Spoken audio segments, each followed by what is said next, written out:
corruption of Horus Lupercal began not with grand declarations or obvious betrayals, but with whispers in the dark corners of Davin's moon. The War Master, greatest of the Emperor's sons and commander of the Luna Wolves Legion, had fallen to wounds inflicted by the demon-possessed weapon of Yugen Temba during the suppression of the Davin rebellion. As his life ebbed away in the Medike Bay of his flagship, the Vengeful Spirit, his Gene sons faced an impossible choice between the cold certainty of imperial science and the desperate promises of Davin's warrior lodges. The lodges themselves represented a cancer that had spread throughout several legions, secret societies that claimed brotherhood transcended the rigid hierarchies of the Great Crusade. These organizations, seemingly innocent gatherings of warriors sharing oaths and rituals, had been infiltrated and corrupted by the ruinous powers. When First Captain Ezekiel Abaddon and the Mournival agreed to allow the Davinite priestess Akshub to perform her healing ritual upon their dying Primarch, they unknowingly opened the door to humanity's greatest catastrophe. Within the stolen Delphos, an ancient Imperial Fane ship converted into a makeshift temple, Horus experienced visions that would reshape the galaxy's destiny. The Chaos Gods, working through their mortal agents, showed him carefully crafted lies about the Emperor's true nature and intentions. They revealed the Imperial truth as the greatest falsehood ever perpetrated, exposing the Emperor not as humanity's protector, but as a would-be god who planned to discard his sons once their usefulness ended. The visions showed Horus a future where he and his brothers were forgotten, their achievements credited to the Emperor alone while they faded into obscurity. When Horus emerged from the ritual chamber, he appeared healed and whole, but something fundamental had changed within the War Master's soul. The corruption worked slowly at first, manifesting as increased cynicism toward the imperial bureaucracy and growing resentment of the Emperor's withdrawal from the Great Crusade to pursue his mysterious projects on Terra. Horus began to question orders more frequently, to delay compliance actions that seemed unnecessarily brutal, and to speak privately with his brother Primarchs about their shared concerns regarding the Imperium's direction. The warrior lodges provided the perfect vehicle for spreading this corruption throughout the legions. What had begun as informal gatherings became recruitment grounds for heretical thinking, places where Astartes could voice doubts about their purpose and destiny without fear of censure from their officers. Lodge brothers from different legions carried these seeds of rebellion back to their own forces, creating networks of potential traitors that spanned multiple worlds and fleets. Horus's first overt act of rebellion came during the Oreshan Technocracy Compliance, where he deliberately prolonged the campaign to allow his corrupted followers more time to spread their influence. The War Master began making strategic decisions that served his own agenda rather than the Imperium's interests, positioning loyal elements of his forces in vulnerable positions while protecting those who had embraced the Lodge philosophy. His charisma and reputation as the Emperor's chosen son made these actions appear as tactical necessities rather than deliberate betrayals. The corruption accelerated when Horus made contact with Lorgar Aurelian, Primarch of the Word-Bearers Legion. Lorgar had spent decades secretly worshipping the Chaos Gods after his humiliation at Monarchia, where the Emperor had ordered the Ultramarines to destroy the Word-Bearers' perfect city as punishment for their religious devotion. The two Primarchs found common ground in their resentment toward their father, and Lorgar became instrumental in Horus's complete fall to chaos. Through carefully orchestrated meetings disguised as routine strategic conferences, Lorgar introduced Horus to the deeper mysteries of chaos worship and the true scope of what rebellion against the Emperor might achieve. The Isstvan system became the stage for Horus's first major act of open rebellion. This cluster of worlds in the Segmentum Solar had declared independence from imperial rule, their governors citing excessive taxation and brutal enforcement of imperial law as justification for their secession. Under normal circumstances, such rebellions warranted swift and decisive action, but Horus saw an opportunity to test his theories about loyalty and to begin the systematic purge of elements within his own forces who might oppose his eventual rebellion. The Isstvan V campaign began as what appeared to be a standard compliance action. Horus deployed elements of 4 legions to the system, his own Luna Wolves, the Emperor's children under Fulgrim, the Death Guard commanded by Mortarion, and the World Eaters led by Angron. Each of these Primarchs had been carefully cultivated by Horus and Lorgar, their own grievances against the Emperor exploited, and their loyalty gradually turned toward the War Master. However, within each legion remained significant numbers of Astartes, whose devotion to the Emperor and the Imperial truth remained unshakable. The virus bombing of Isstvan V represented the point of no return for Horus's rebellion. Rather than conduct a conventional planetary assault, the War Master ordered the deployment of Life Eater virus bombs across the world's surface. These weapons of mass destruction had been created during the Dark Age of technology and were considered so horrific that their use required direct authorization from the Emperor himself. The virus consumed all organic matter it contacted, reducing entire populations to sludge before igniting the planet's atmosphere in a massive firestorm. The true horror of Isstvan III lay not in the weapons' use against the rebellious population, but in Horus's deliberate targeting of loyalist elements within his own forces. The War Master had carefully identified those Astartes most likely to oppose his rebellion and deployed them to the planet's surface under the pretense of establishing forward operating bases and securing strategic locations.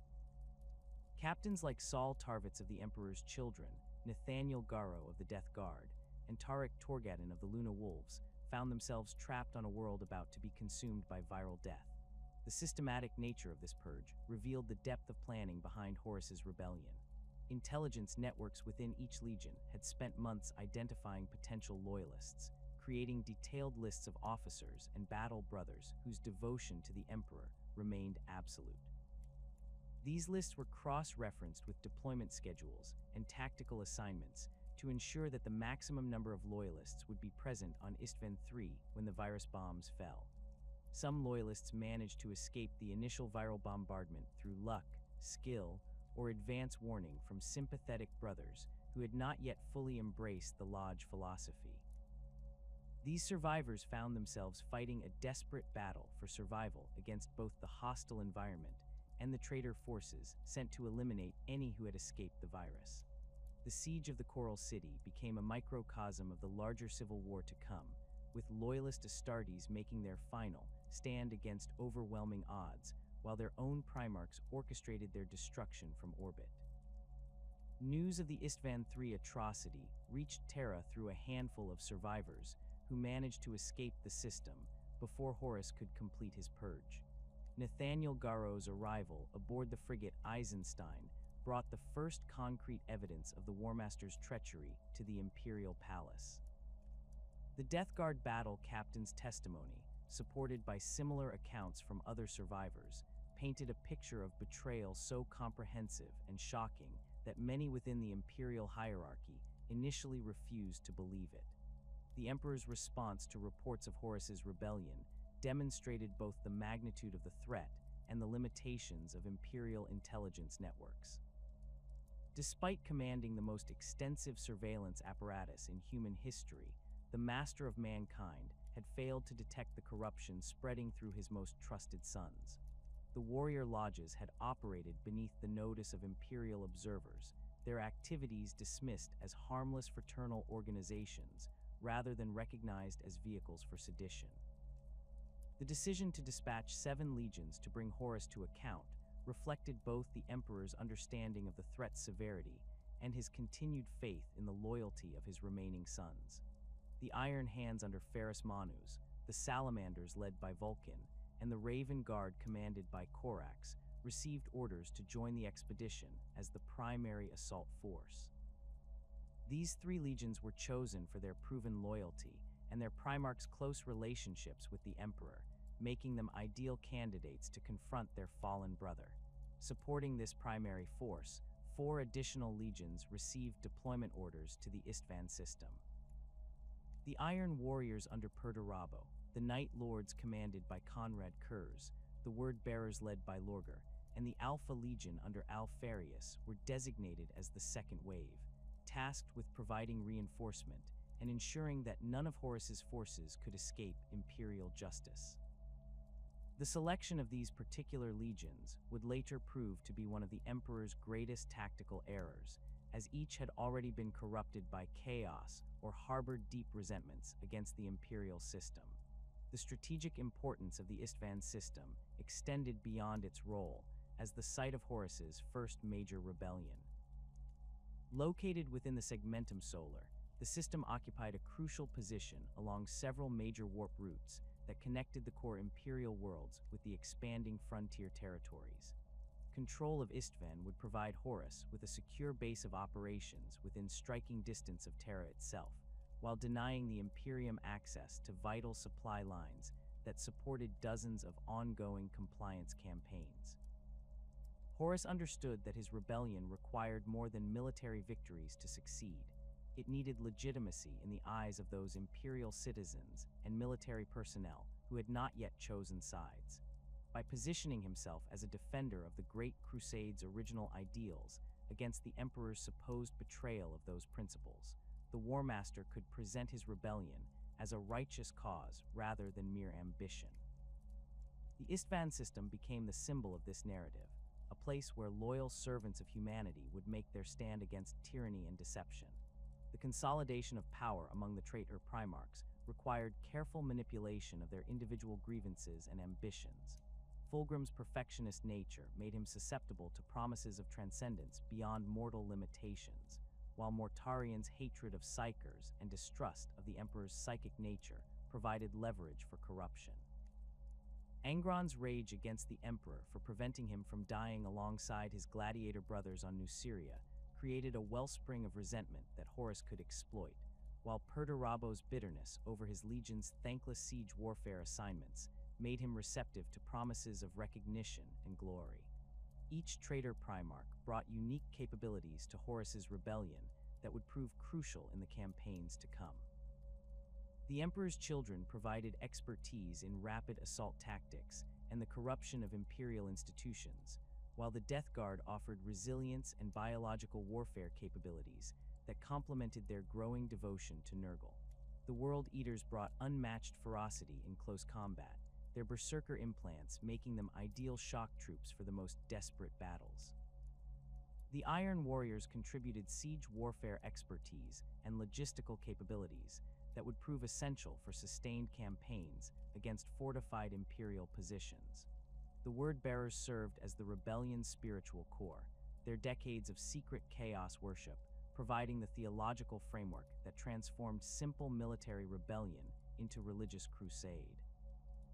Lorgar's chaplains spread throughout the traitor forces, conducting rituals and ceremonies that bound the rebels ever more tightly to their dark patrons, while providing justification for increasingly extreme actions. The Alpha Legion's intelligence networks and infiltration capabilities allowed Horus to maintain awareness of imperial responses and to sow confusion within loyalist ranks through misinformation and sabotage operations. As reports of the Isstvan V massacre spread throughout imperial space, the true scope of Horus's rebellion began to emerge. Worlds that had seemed secure suddenly declared for the War Master, their governors revealing themselves as longtime Lodge members or chaos cultists. Imperial army regiments turned on their loyalist comrades, while Mechanicum Forge worlds split along ideological lines between those who supported the Emperor and those who saw opportunity in the rebellion's promise of unrestricted technological development. The Imperial Palace erupted into controlled chaos as the full implications of Nathaniel Garrow's testimony became clear to the Emperor's inner circle. The War Master's rebellion represented more than military insurrection. It threatened the very foundations of the Imperium and the future of humanity itself. Within hours of confirming the reports from Isstvan III, the Emperor had authorized the largest punitive expedition in the Great Crusade's history. The selection of Ferrus Manus to lead this expedition reflected both strategic necessity and personal trust. The Primarch of the Iron Hands had maintained an unblemished record of loyalty throughout the Great Crusade, his methodical approach to warfare and absolute devotion to imperial doctrine making him an ideal choice to confront the fallen War Master. Ferrus possessed intimate knowledge of Horus's tactical preferences from their years of brotherhood, having fought alongside the Luna Wolves in dozens of campaigns across the galaxy. More importantly, his relationship with Fulgrim of the Emperor's Children provided crucial intelligence about the corruption spreading through the traitor legions. The Iron Hands themselves brought unique capabilities to the expedition that would prove essential in the battles ahead.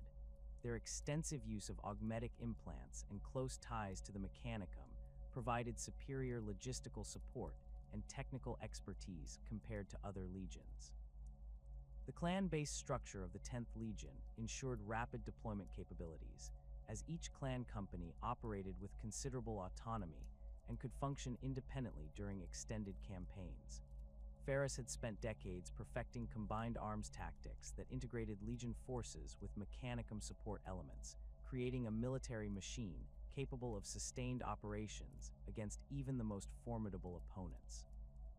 The Primarch's famous living metal hands, a gift from the Great Worm of Medusa, had become symbols of his Legion's philosophy of strength through technology.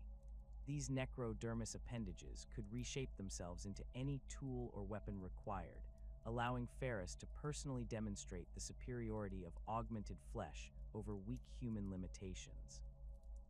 His warriors followed this example, replacing organic limbs and organs with mechanical alternatives that enhanced their combat effectiveness and reduced their vulnerability to conventional weapons. This philosophy would serve them well against traitors who had embraced the corrupting gifts of chaos. Vulcan of the Salamanders received his deployment orders while overseeing the construction of new fortifications on the world of Nocturne.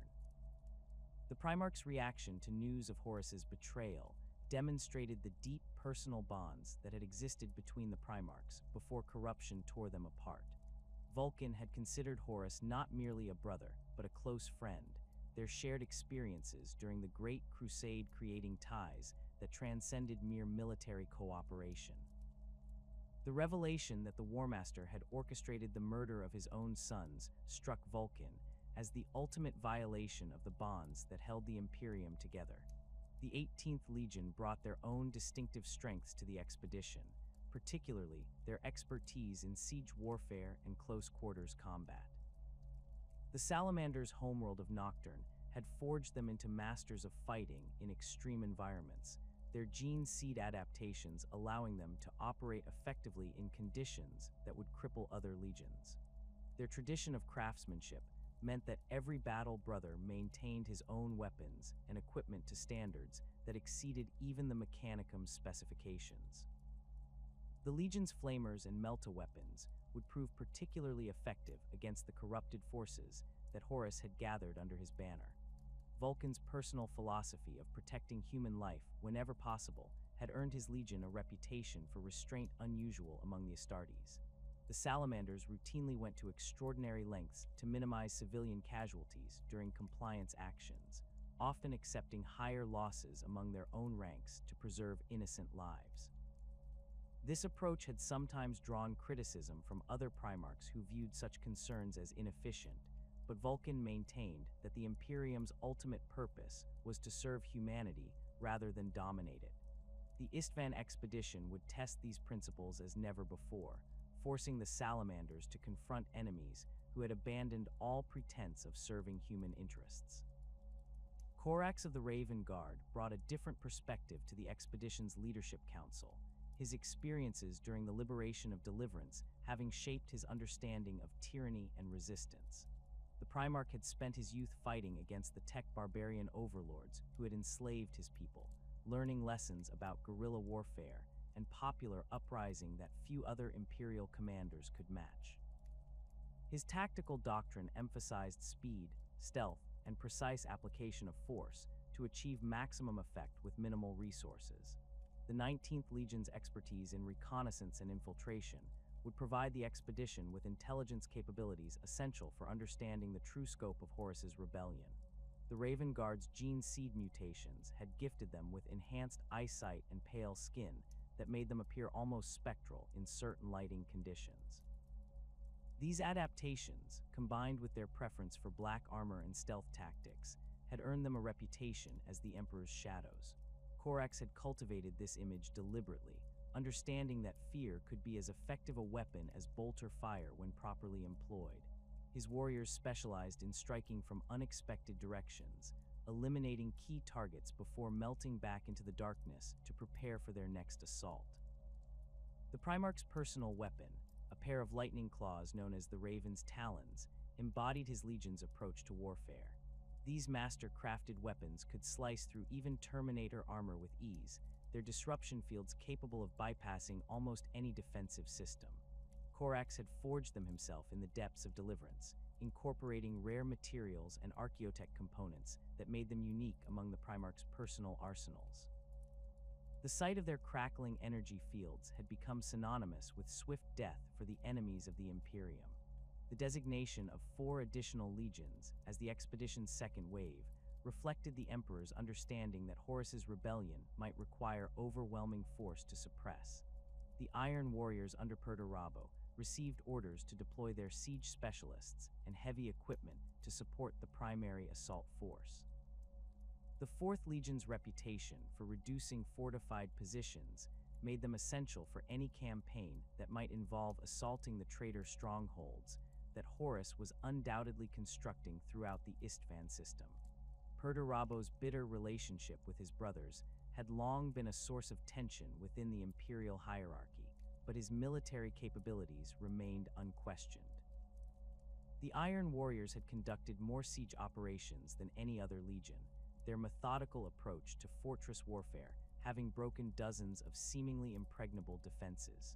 The Primarch himself possessed an intuitive understanding of structural engineering that bordered on the supernatural, allowing him to identify weak points in enemy fortifications that other commanders would miss entirely. His warriors shared this expertise, their long experience in siege warfare having taught them to think like both attackers and defenders simultaneously. The Night Lords under Conrad Kurz brought terror tactics and psychological warfare capabilities that complemented the expedition's more conventional forces. The 8th Legion's reputation for extreme brutality had made them effective tools for suppressing rebellions, their mere presence often sufficient to convince potential insurgents to abandon their plans. Kurz's precognitive abilities provided strategic advantages that few other Primarchs could match, his visions of possible futures allowing him to anticipate enemy movements and prepare appropriate countermeasures. The Primarch's increasingly erratic behavior had concerned his brothers for decades, but his effectiveness in combat remained undeniable. The Night Lords' preference for fighting in darkness and their use of fear as a weapon made them ideal for operations against demoralized enemies.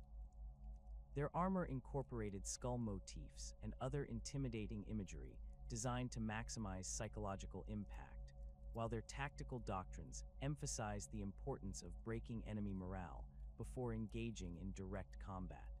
The expedition's planners believed that these capabilities would prove essential when confronting traitors who had abandoned their oaths to the Emperor. Lorgar of the Word-Bearers received his deployment orders while conducting religious ceremonies on the world of Kalkus, his apparent devotion to imperial doctrine providing perfect cover for his true allegiances. The 17th Legion's reputation for spreading imperial truth throughout conquered territories made them valuable assets for any campaign that required winning hearts and minds as well as military victories.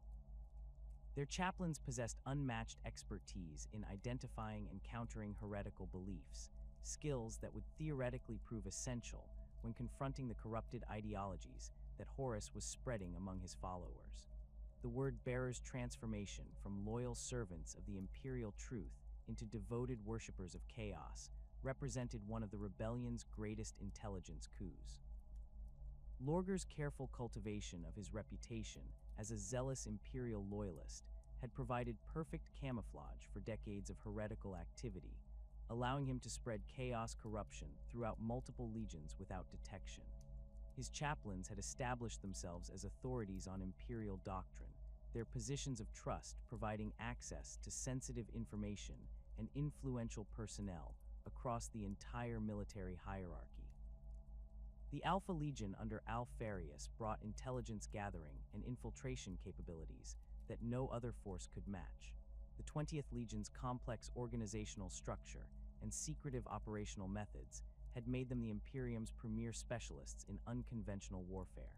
Their ability to assume false identities and operate behind enemy lines would provide the expedition with crucial intelligence about Horus's plans and dispositions. The Legion's motto of "I am Alfarius" reflected their practice of allowing any member to assume their Primarch's identity when necessary, creating confusion among enemies who could never be certain which Alpha Legionnaire they were actually facing.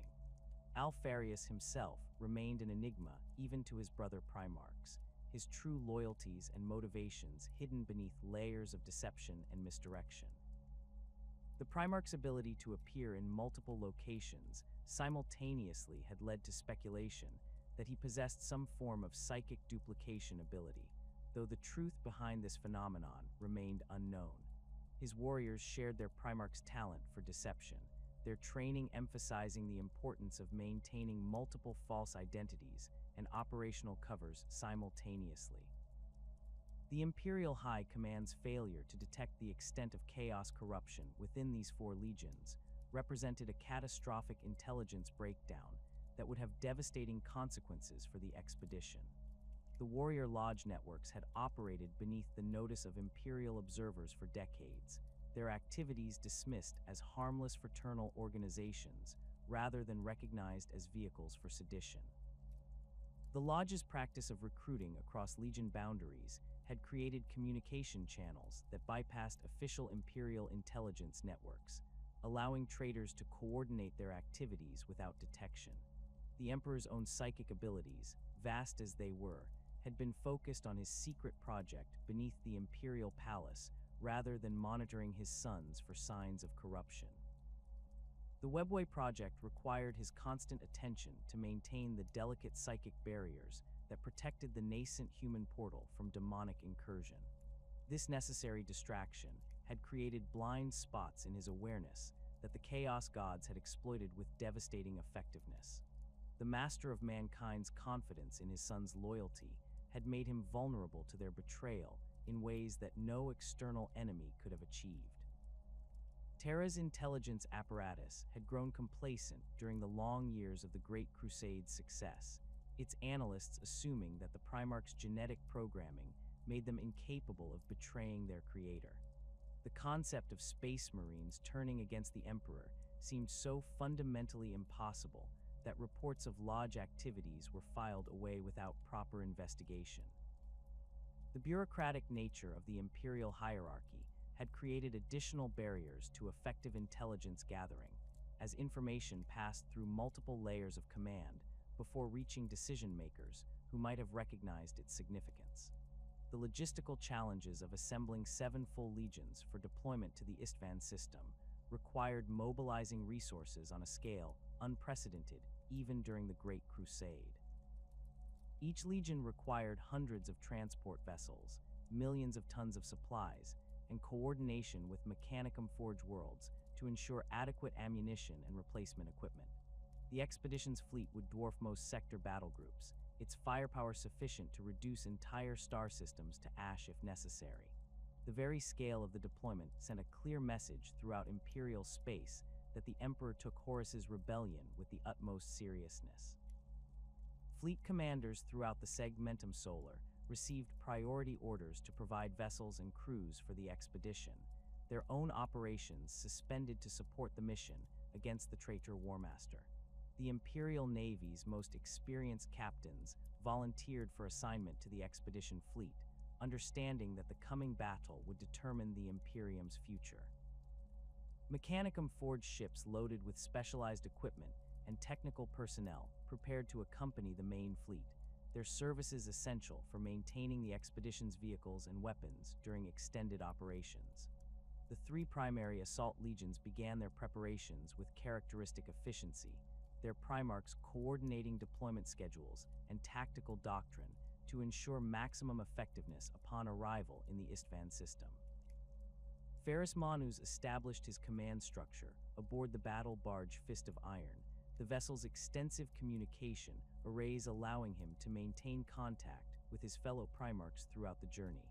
The ship's armories contained some of the finest weapons in the Imperium, many crafted by Ferris himself during quiet moments between campaigns.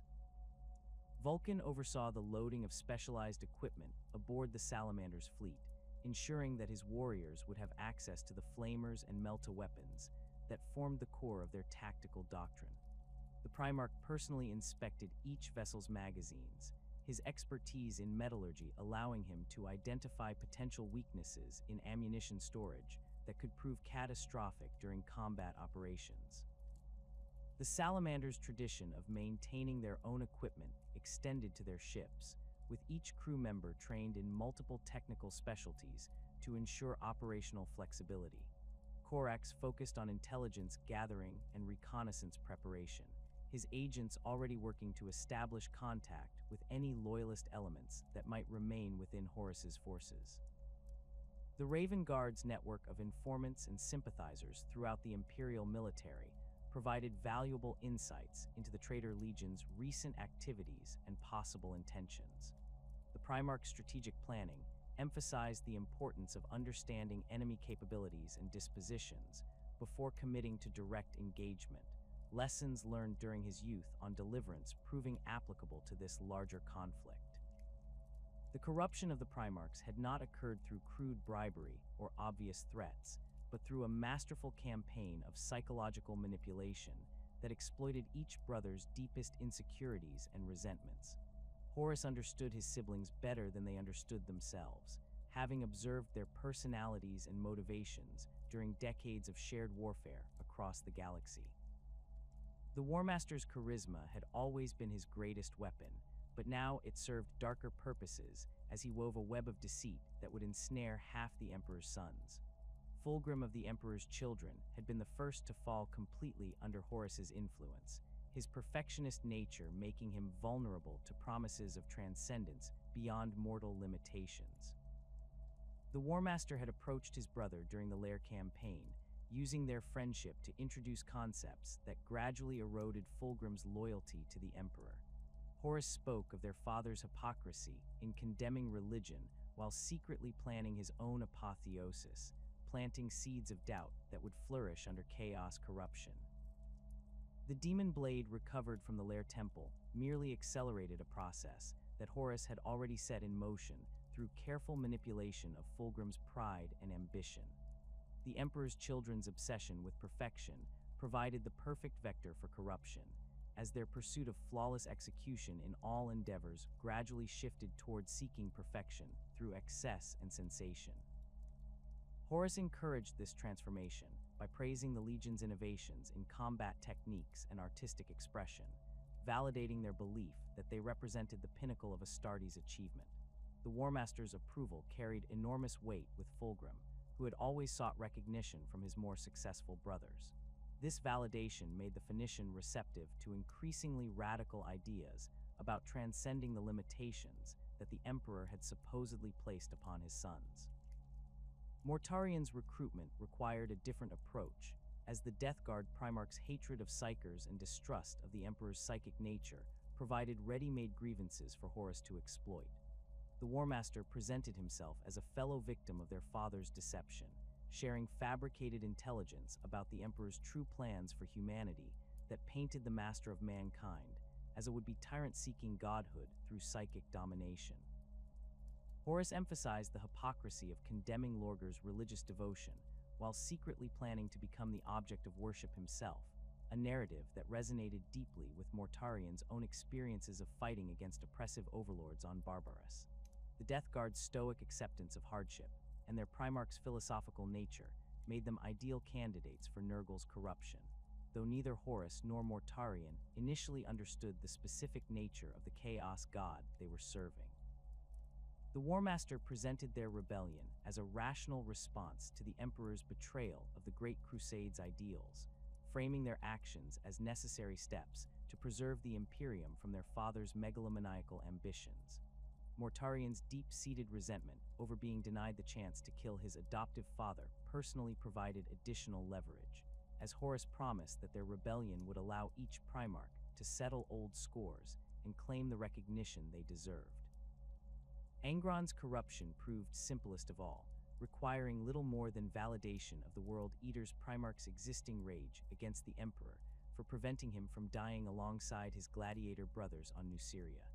The War Master understood that Angron's butcher's nails made rational argument impossible, but the cybernetic implants also made the Red Angel susceptible to appeals based on honor and brotherhood. Horus positioned himself as the only brother who truly understood Angron's pain, sharing stories of his own frustrations with the Emperor's distant and manipulative behavior. The promise of unrestricted warfare against their father's forces provided the World Eaters with an outlet for their perpetual rage that their Primarch found irresistible. The 12th Legion's transformation into mindless berserkers served Horus's purposes perfectly, as their uncontrolled fury would make them ideal shock troops for the most desperate battles of the coming civil war. Angron's inability to think strategically beyond the next battle meant that he posed no threat to Horus's leadership of the rebellion, while his reputation for ferocity would intimidate potential loyalist holdouts. The War Master carefully managed his interactions with the Red Angel, timing their meetings to coincide with periods when the butcher's nails were causing less acute pain, and Angron could focus on military planning rather than simply seeking the next opportunity for slaughter. Perturabo's recruitment represented perhaps Horus's greatest triumph of psychological manipulation, as the Iron Warrior's Primarch had maintained a facade of loyalty despite decades of accumulated resentment against the Imperial system. The Lord of Iron's bitterness over his legion's thankless assignments to siege warfare and garrison duty had festered for years, creating deep wells of anger that Horus could tap with carefully chosen words and gestures. The War Master presented himself as the only brother who truly appreciated Perturabo's genius, praising the Iron Warrior's technical achievements and lamenting their lack of recognition within the Imperial hierarchy.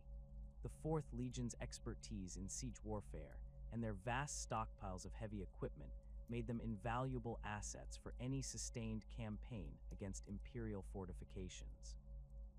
Horus understood that Perturabo's analytical mind would require concrete evidence of the Emperor's supposed betrayal, so he provided fabricated intelligence reports and carefully edited communications that appeared to confirm the worst interpretations of their father's actions. The War Master's promise that the rebellion would finally allow Perturabo to demonstrate his superiority over Rogel Dorn and the other Primarchs who had received more prestigious assignments proved irresistible to the Lord of Iron's wounded pride. Conrad Kerr's descent into madness had accelerated during the years leading up to the heresy, his precognitive visions showing him increasingly dark futures for the Imperium and humanity itself. Horus exploited the Night Haunter's psychological instability by presenting the rebellion as an inevitable outcome that Kurz had already foreseen, arguing that attempting to prevent it would only cause greater suffering in the long run. The War Master's manipulation of his brother's guilt over Nostromo's destruction and the Night Lord's brutal methods created a narrative where joining the rebellion became an act of mercy rather than betrayal. The 8th Legion's reputation for terror tactics and their Primarch's increasingly erratic behavior made them valuable assets for demoralizing loyalist forces and suppressing potential uprisings on worlds that might otherwise support the Emperor. Kerr's visions of his own death at the hands of an Imperial assassin provided additional motivation for rebellion, as the Night Haunter believed that striking first represented his only chance of survival. Horus carefully reinforced these paranoid beliefs by sharing intelligence about Malkador's growing network of agents and the increasing scrutiny that the Primarchs faced from Terra's bureaucracy. Lorgar's role in the conspiracy extended far beyond simple recruitment, as the Word-Bearer's Primarch had spent decades laying the theological groundwork for the rebellion through his secret worship of the Chaos Gods. The Aurelian's humiliation at Monarchia had provided the initial motivation for his turn to chaos, but his scholarly nature and genuine religious conviction made him the rebellion's most effective evangelist. Lorgar's chaplains had infiltrated multiple legions, spreading corrupted versions of imperial doctrine that gradually prepared their audiences for more radical heresies. The 17th Legion's transformation into devoted chaos worshippers had occurred slowly and carefully, with Lorgar ensuring that each step appeared to be a natural evolution of their existing beliefs rather than a complete abandonment of imperial doctrine. The Word-bearers' expertise in theology and their reputation for spreading imperial truth provided perfect cover for their heretical activities, allowing them to operate within loyalist forces without suspicion. Lorgar's personal relationship with Horus had developed over years of secret meetings and shared rituals, creating bonds of trust and mutual dependence that made betrayal unthinkable for either Primarch. Alpharius and the Alpha Legion represented the rebellion's greatest intelligence asset, their complex organizational structure and secretive operational methods having allowed them to infiltrate imperial institutions at every level. The 20th Legion's practice of maintaining multiple identities and operational covers had created a network of agents throughout the imperial military and civilian hierarchy, providing Horus with detailed intelligence about loyalist plans and capabilities. The Primarch's enigmatic nature and his legion's reputation for unconventional warfare made them ideal tools for sowing confusion and discord within enemy ranks. The Alpha Legion's true loyalties remained unclear even to their fellow traitors, as Alpharius maintained operational security protocols that prevented anyone from fully understanding his motivations or ultimate objectives. This ambiguity served Horus's purposes by creating uncertainty among potential loyalist forces about which imperial units could be trusted, forcing them to waste resources on internal security measures rather than focusing on offensive operations.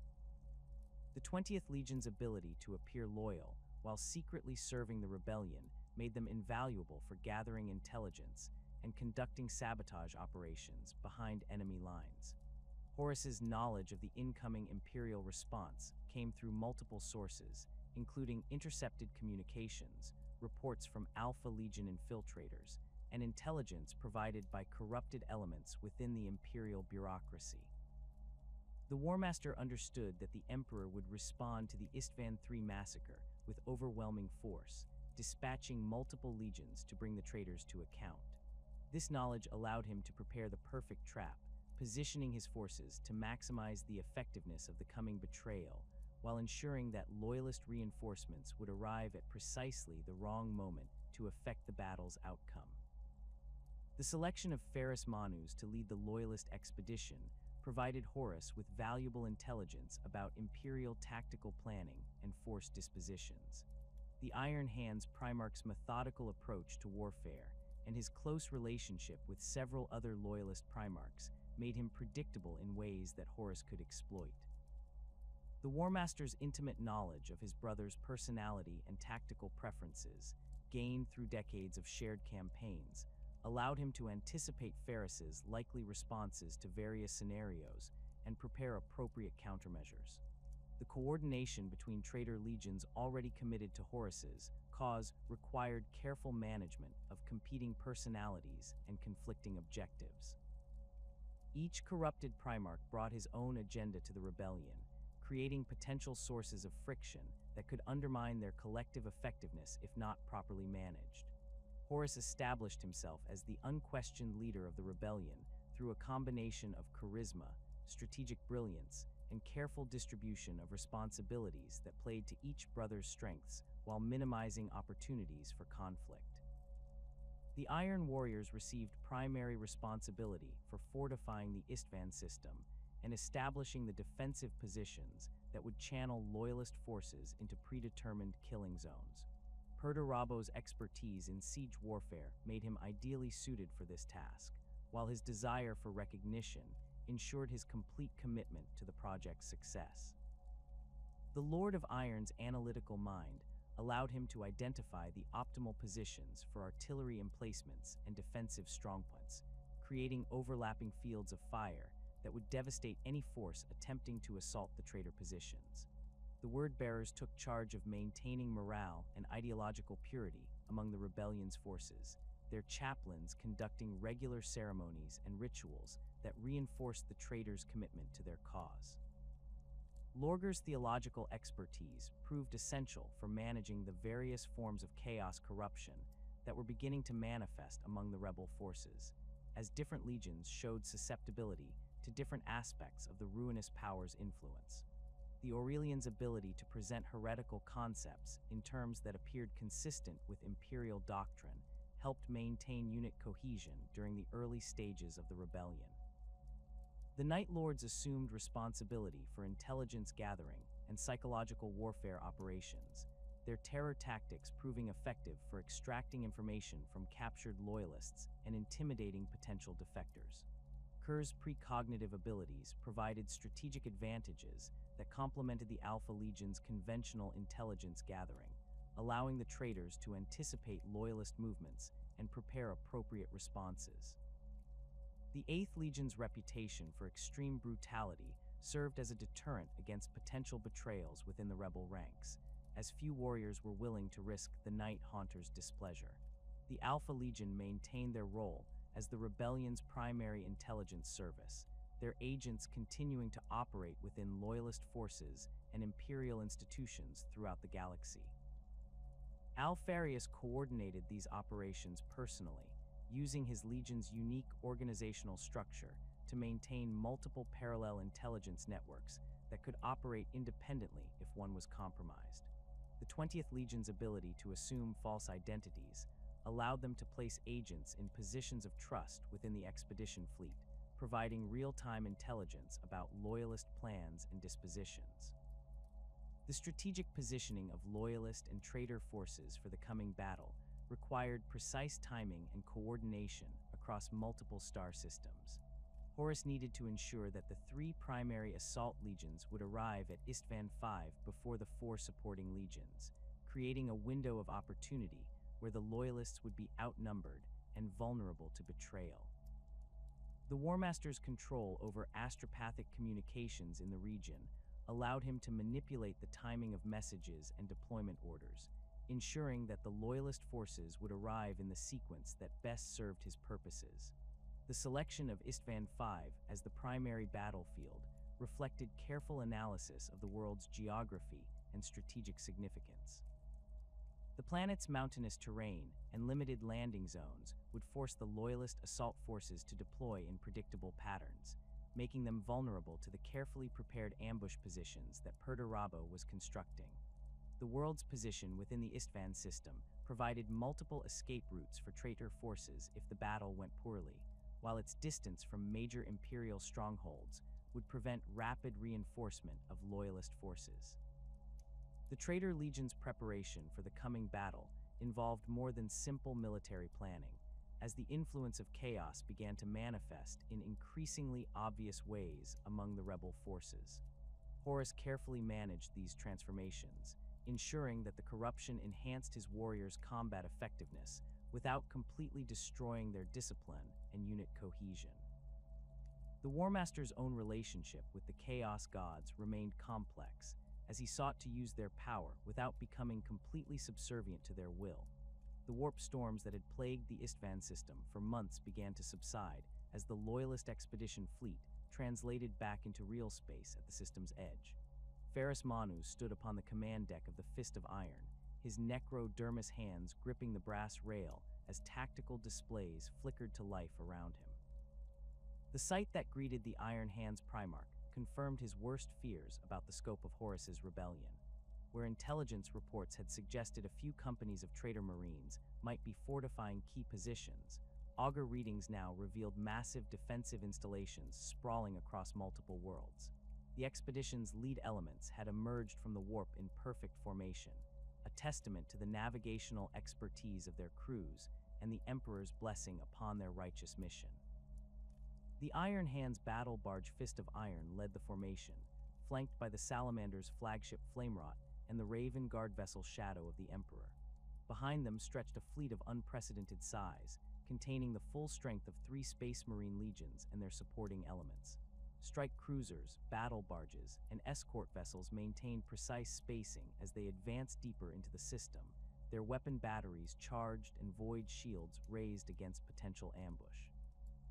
Ferrus activated the fleet-wide communication array, his voice carrying across the Vox channels with characteristic authority. The Primarch's words reached every vessel in the formation, from the smallest escort to the mightiest battle barge, as he outlined the tactical situation facing their forces.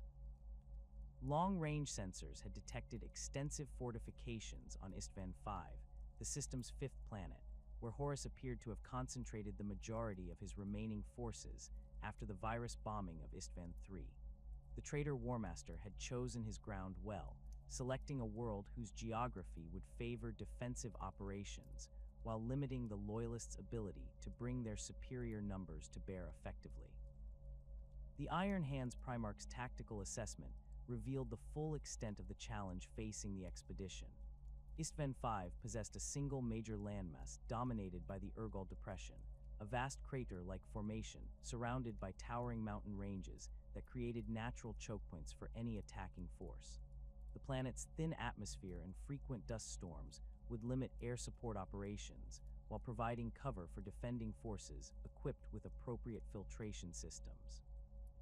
Orbital bombardment remained an option, but the presence of void shield generators and anti-aircraft batteries throughout the highland regions would make such operations costly and potentially ineffective.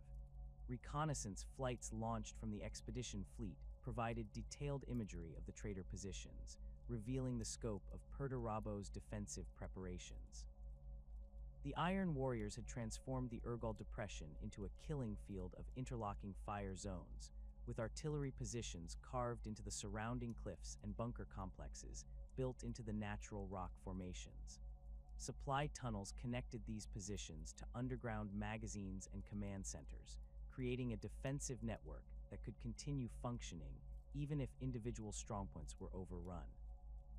The sight of these fortifications filled Ferrus with cold rage, as he recognized the hand of his brother Perturabo in their design and construction.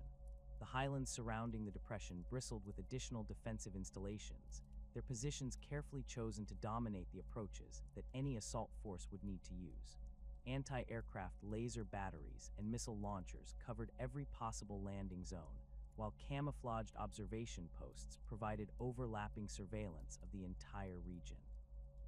The traitors had clearly spent months preparing these positions, using their knowledge of Imperial tactical doctrine to create defenses specifically designed to counter loyalist assault methods. The precision and thoroughness of the preparations suggested that Horus had known about the expedition's deployment well in advance of its arrival. Vulcan's voice crackled across the command channel as the Salamanders Primarch shared his own observations from the Flamerot. The 18th Legion sensors had detected massive heat signatures throughout the highland positions, indicating the presence of heavy weapons and power generation facilities that would be necessary to support extended defensive operations. The thermal imaging revealed underground complexes far more extensive than initial visual reconnaissance had suggested, with tunnel networks that might allow traitor forces to redeploy rapidly between different defensive positions. The Salamander's expertise in siege warfare made Vulcan particularly aware of the challenges these installations would present to attacking forces. Corax added his own analysis from aboard the Shadow of the Emperor, his legion's reconnaissance specialists having identified patterns in the defensive layout that suggested specific tactical priorities. The Raven Guard's stealth capabilities had allowed them to conduct closer surveillance of the traitor positions, revealing details that conventional sensors might have missed. Guard rotations, supply movements, and communication patterns all indicated that the traitors were preparing for a prolonged siege rather than a quick, decisive battle. The level of organization and discipline visible in these preparations contradicted reports that suggested the rebel forces were demoralized and poorly coordinated. The three Primarchs coordinated their tactical planning through secure Vox channels, their decades of experience in combined operations allowing them to develop assault plans with remarkable speed and efficiency. Ferrus advocated for a direct assault on the strongest traitor positions, arguing that the Iron Hand's superior equipment and training would allow them to break through even the most formidable defenses. His analysis emphasized the importance of maintaining offensive momentum, preventing the traitors from settling into a defensive routine that would maximize the effectiveness of their prepared positions. Vulcan proposed a more methodical approach that would use the Salamanders' siege warfare expertise to systematically reduce the traitor fortifications before committing to a general assault. The 18th Legion's flamers and melta-weapons were ideally suited for clearing bunker complexes and underground installations, while their experience in fighting in extreme environments would prove valuable in the harsh conditions of Isstvan V. The Salamanders' Primarch emphasized the importance of minimizing casualties among the loyalist forces, arguing that preserving their strength would be essential for the larger campaign against Horus's rebellion. Korak suggested combining elements of both approaches, using the Raven Guard's stealth capabilities to identify weak points in the traitor defenses, while the Iron Hands and Salamanders prepared for the main assault. The 19th Legion's reconnaissance teams could infiltrate the highland positions under cover of darkness, gathering intelligence about traitor dispositions and potentially sabotaging key installations before the general attack began. This approach would maximize the expedition's advantages in mobility and surprise, while minimizing exposure to the traitors' prepared defensive fires. The debate over tactical approaches reflected deeper philosophical differences between the three Primarchs and their legions. Ferris's aggressive nature and his personal hatred of Horus drove him toward immediate action, his desire for vengeance against the traitor Warmaster overwhelming more cautious strategic considerations. The Iron Hands Primarch viewed the rebellion as a personal betrayal that demanded swift and decisive punishment, regardless of the costs involved. His necrodermis hands clenched as he studied the tactical displays, their living metal surface rippling with barely contained emotion. The Primarch's relationship with Fulgrim added another layer of complexity to his emotional state, as intelligence reports suggested that the Emperor's children were among the traitor forces on Isstvan V. The thought of confronting his closest brother in battle filled Ferris with a mixture of rage and sorrow that threatened to cloud his tactical judgment. Decades of friendship and shared experiences made the prospect of fighting Fulgrim almost unbearable, yet the Iron Hands Primarch understood that duty demanded he set aside personal feelings in service of the Emperor's will. Ferris's strategic planning revealed his intention to personally lead the assault on the strongest traitor positions, believing that his presence would inspire his warriors while demonstrating the futility of resistance to any traitors who might still harbor doubts about their chosen path. The Primarch's confidence in his own abilities and those of his legion had been reinforced by centuries of successful campaigns, creating a certainty that Iron Hand's superiority would prove decisive regardless of the odds they faced. This confidence, while admirable, also created blind spots in his tactical thinking that more cautious commanders might have avoided. The Iron Hands clan-based organization allowed for rapid deployment of specialized forces tailored to specific tactical requirements. Clan Rakan's expertise in armored warfare made them ideal for spearheading assaults on fortified positions, while Clan Saugal's technical specialists could provide crucial support for breaching operations and equipment maintenance. Each clan company operated with considerable autonomy, allowing Ferris to deploy multiple simultaneous assaults without requiring constant coordination from central command.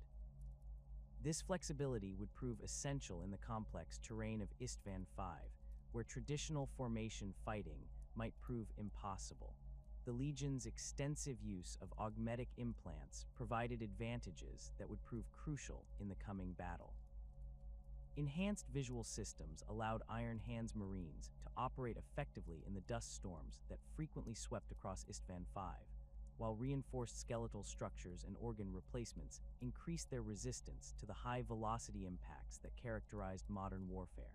The clan brothers' mechanical limbs could interface directly with vehicle systems and heavy weapons, creating seamless integration between warrior and machine that maximized combat effectiveness. Vulcan's approach to the tactical situation reflected his legion's philosophy of measured aggression combined with concern for preserving human life. The Salamanders' Primarch understood that the traitor forces on Isstvan V included thousands of Imperial Army personnel and ship crews who might have been coerced into rebellion rather than choosing it freely. His tactical planning incorporated provisions for accepting surrenders and protecting non-combatants, even though such considerations would complicate the assault operations. This humanitarian approach sometimes frustrated his brother Primarchs, but Vulcan maintained that the Imperium's ultimate purpose was to serve humanity rather than simply dominate it. The 18th Legion's expertise in craftsmanship extended to their tactical equipment, with each battle brother maintaining weapons and armor to standards that exceeded even Mechanicum specifications. The Salamanders' preference for flame and melta weapons reflected both their homeworld's volcanic environment and their tactical doctrine of close-quarters combat.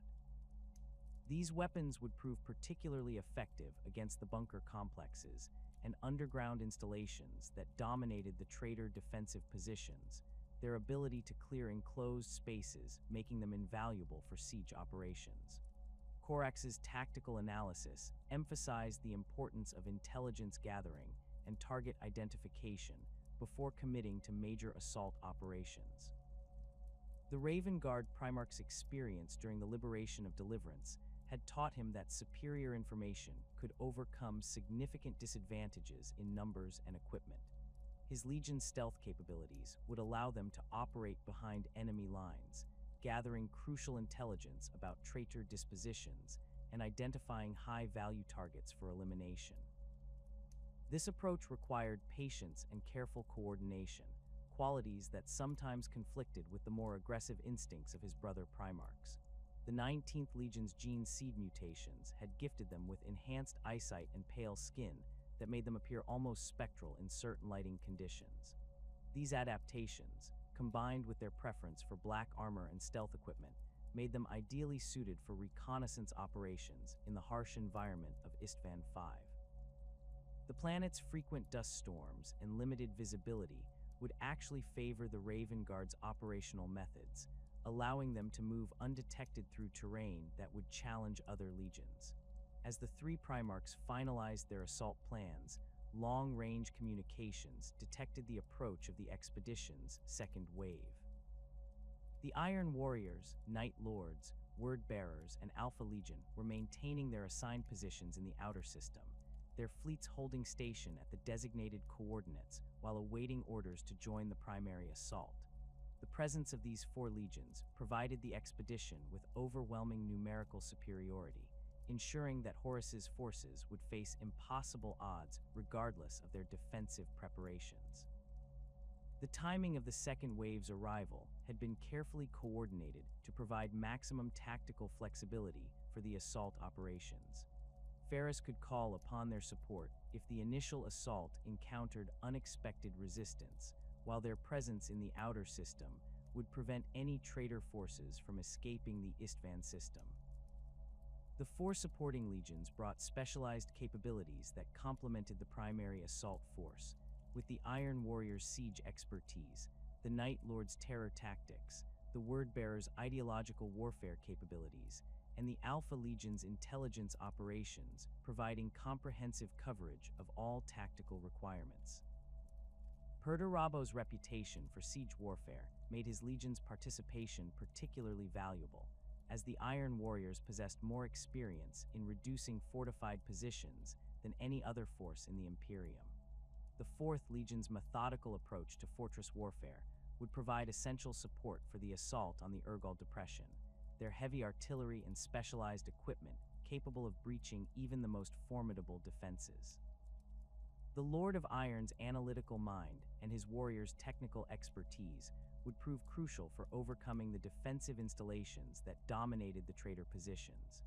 The expedition's logistics trains stretched across multiple star systems, with supply convoys and support vessels maintaining the flow of ammunition, fuel, and replacement equipment necessary for sustained operations. The scale of this logistical effort dwarfed most sector-level military operations, requiring coordination between dozens of Mechanicum Forge worlds and Imperial Navy supply depots. The careful planning and resource allocation necessary for such an undertaking demonstrated the Imperium's commitment to ending Horus's rebellion quickly and decisively. Ferrus issued final deployment orders as the expedition fleet assumed assault formation, the three legions preparing for what promised to be one of the largest military operations in Imperial history.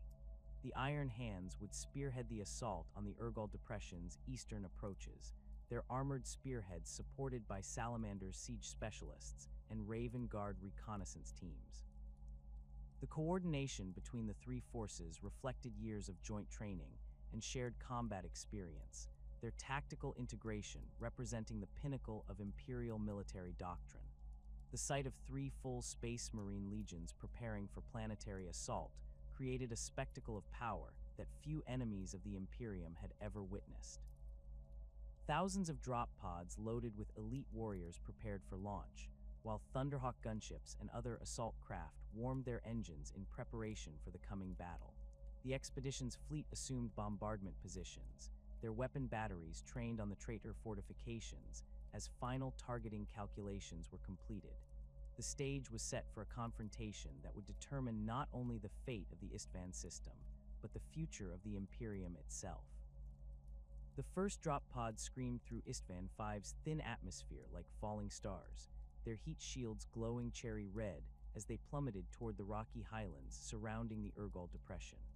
Ferrus Manus had positioned himself aboard the lead pod of the Iron Hands assault force, his massive frame secured within the cramped confines of the deployment chamber as proximity alarms chimed their countdown to impact. Around him, his Morlock's bodyguard checked their weapons one final time, the elite Terminator's cataphracti armor gleaming dully in the pod's crimson interior lighting. The Primarch's augmetic eyes tracked the tactical displays mounted on the pod's walls, watching as hundreds of similar craft descended toward predetermined landing zones across the Depression's rim. The Iron Hands had drawn the most direct approach to the traitor positions, their drop pods aimed at landing zone Kappa, a relatively flat stretch of ground that offered the best prospects for establishing a beachhead. Intelligence reports suggested the area was lightly defended, though Ferrus harbored no illusions about the reception awaiting his warriors once they made planetfall. Retro thrusters fired in sequence as the drop pods entered their final descent phase, the sudden deceleration pressing the Iron Hands against their restraint harnesses with crushing force. Through the pod's optical feeds, Ferrus caught glimpses of the Urgal Depression's forbidding landscape rushing up to meet them. The massive crater stretched for dozens of kilometers in every direction, its floor a maze of rocky outcroppings and ancient lava flows that would provide countless hiding places for defending forces. The surrounding highlands rose like jagged teeth against the pale sky, their slopes bristling with the geometric shapes of bunkers and gun emplacements. The first impact sent shockwaves through the rocky ground as Iron Hands drop pods slammed into the designated landing zones with thunderous crashes. Explosive bolts detonated around each pod's circumference, blowing the armored petals outward to create instant firing positions for the warriors within. Ferrus emerged from his pod with characteristic directness, his necrodermis hands already shifting into weapon configurations as he surveyed the tactical situation. The landing zone stretched before him like a lunar landscape, its surface scarred by countless craters and littered with the twisted remains of ancient structures. The Primarch's enhanced senses immediately detected the acrid smell of weapons discharge and the ozone tang of energy weapons warming up in the distance. Muzzle flashes flickered from concealed positions among the rocky outcroppings, while the distinctive whine of las cannons charging echoed across the Depression's rim. The traitors had allowed the first wave to land unopposed, but their response came swiftly as hidden gun positions opened fire on the newly established beachheads. Las bolts and autocannon rounds streaked across the landing zones, forcing the Iron Hands to seek cover behind their drop pods and the natural rock formations that dotted the area. Clan Rockon's armored spearhead materialized moments later as their land raiders and predator tanks descended via heavy-lift Thunderhawks, the aircraft's engines screaming under the strain of their massive cargo loads. The vehicles touched down with grinding impacts that sent clouds of dust and debris swirling across the landing zone, their crews immediately beginning deployment procedures, while enemy fire intensified around them. The sight of Iron Hands armor emerging from the transport craft seemed to galvanize the traitor defenders, as the volume of incoming fire increased dramatically once the tanks began advancing toward their assigned objectives. Ferrus coordinated the initial deployment through his Legion's command network, his voice carrying across encrypted Vox channels as he directed his clan companies toward their primary targets. The Iron Hands had trained for exactly this type of assault countless times during the Great Crusade, their doctrine emphasizing rapid deployment and immediate offensive action to prevent enemy forces from organizing effective resistance. The Primarch's tactical planning called for simultaneous advances along multiple axes, preventing the traitors from concentrating their defensive fires against any single thrust. The Salamanders made planetfall 3 kilometers to the south, their drop pods descending toward landing zone Sigma with characteristic precision. Vulcan had chosen to accompany the 3rd Company in their assault, the Primarch's massive frame easily identifiable even within the confines of his custom drop pod. The Salamanders' approach to the landing differed markedly from their Iron Hands brothers, with greater emphasis placed on establishing secure positions before advancing toward enemy strongpoints. This methodical approach reflected both their tactical doctrine and their Primarch's concern for minimizing casualties among his warriors. The 18th Legion's landing zone occupied a narrow valley between 2 towering cliff faces, a position that offered some protection from long-range artillery, but also created potential choke points that defending forces could exploit. Vulcan had accepted these risks in exchange for proximity to several bunker complexes that intelligence reports had identified as key nodes in the traitor defensive network. The Salamanders' expertise with flame and melta weapons made them ideally suited for clearing these installations, though reaching them would require advancing through terrain that heavily favored the defenders. Thunderhawk gunships swept low over the Salamanders' positions, their heavy bolters and lascannons suppressing enemy fire points while the Legion established its initial perimeter. The aircraft's pilots maintained constant communication with ground forces, adjusting their attack runs to support the advancing Marines while avoiding the increasingly accurate anti-aircraft fire that rose from concealed positions throughout the highlands. Several Thunderhawks took hits from missile launchers and laser batteries, their armored hulls scarred by near misses as they struggled to maintain air superiority over the contested landing zones. The Raven Guard chose a more unconventional approach to planetary assault, with Corax leading selected companies in a high-altitude insertion that bypassed the heavily defended approaches entirely. The 19th Legion's jump pack, equipped assault squads, descended through the upper atmosphere under cover of darkness, their black armor rendering them nearly invisible against the star-filled sky. This infiltration technique required exceptional skill and coordination, as the Marines had to navigate through defensive fire while maintaining formation cohesion during their extended descent.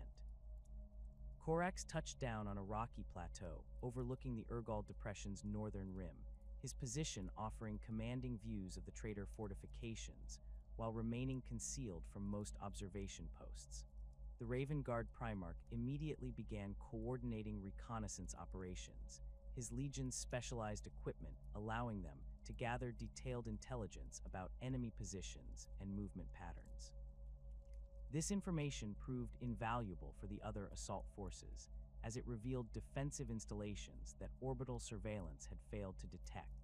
The traitor response to the loyalist landings demonstrated both the extent of their preparations and the quality of their defensive planning.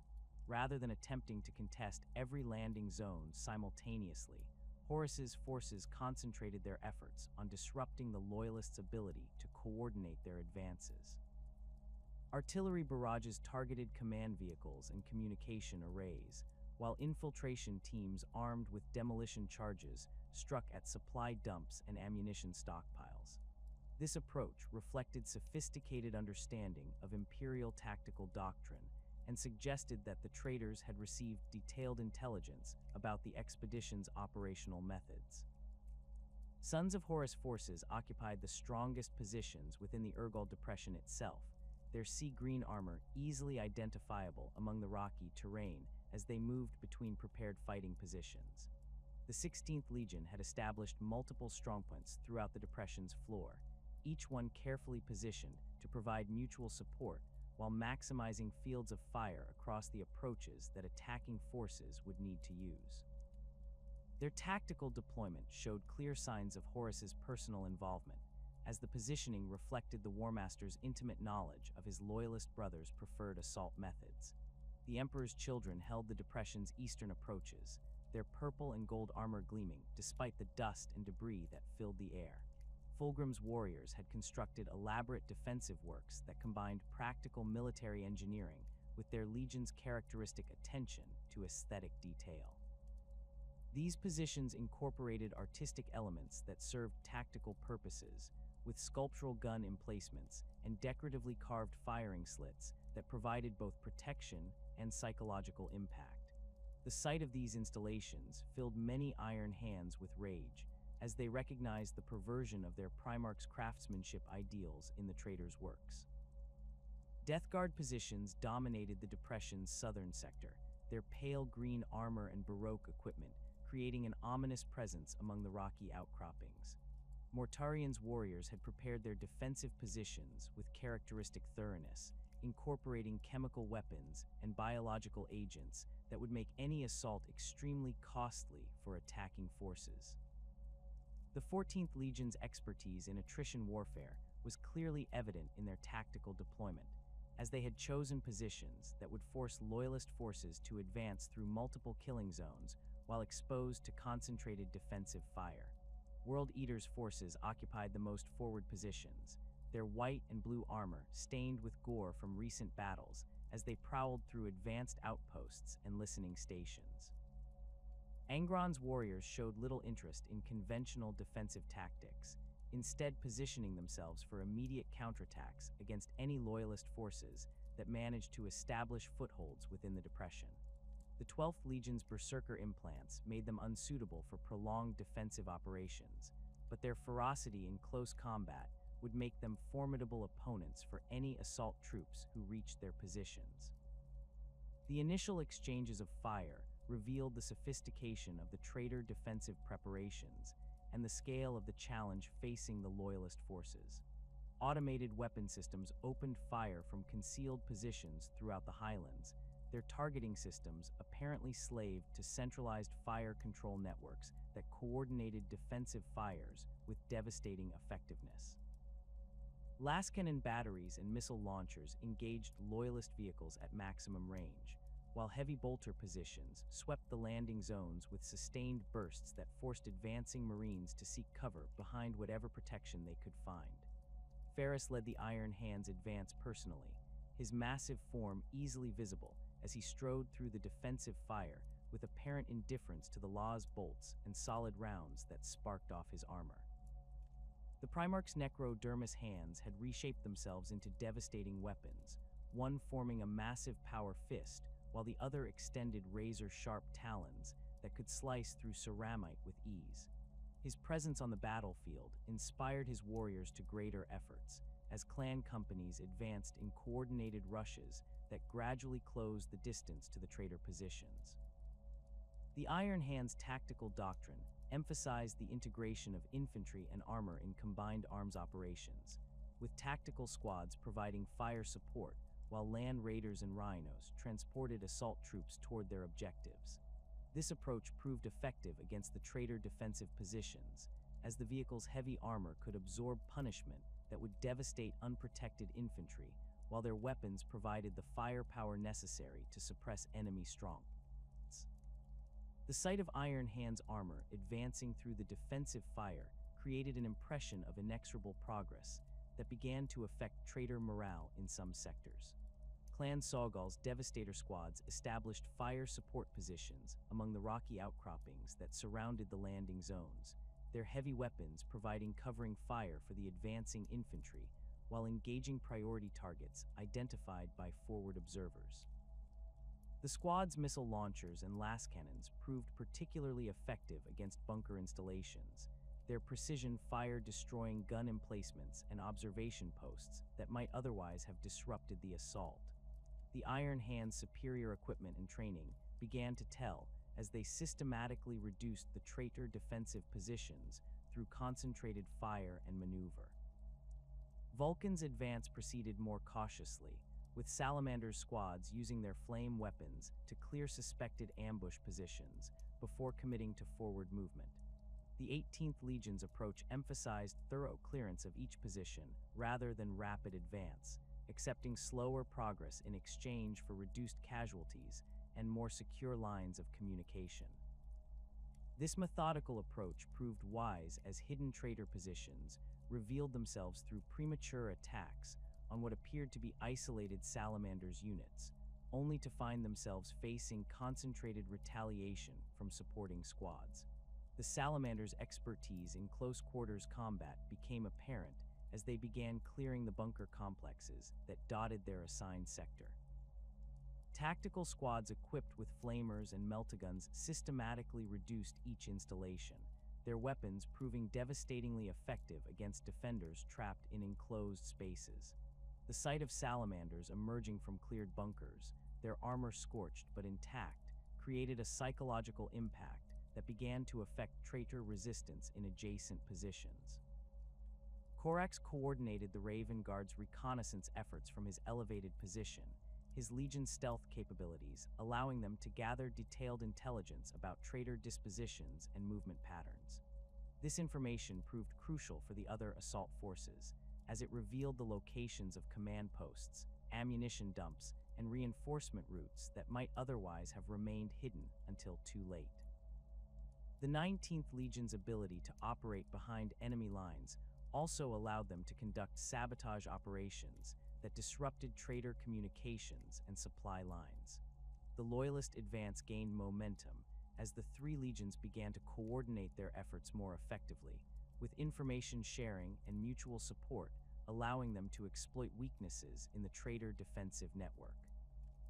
The Iron Hand's direct assault methods complemented the Salamander's methodical clearance operations, while the Raven Guard's intelligence gathering allowed both forces to avoid ambushes and identify high-value targets.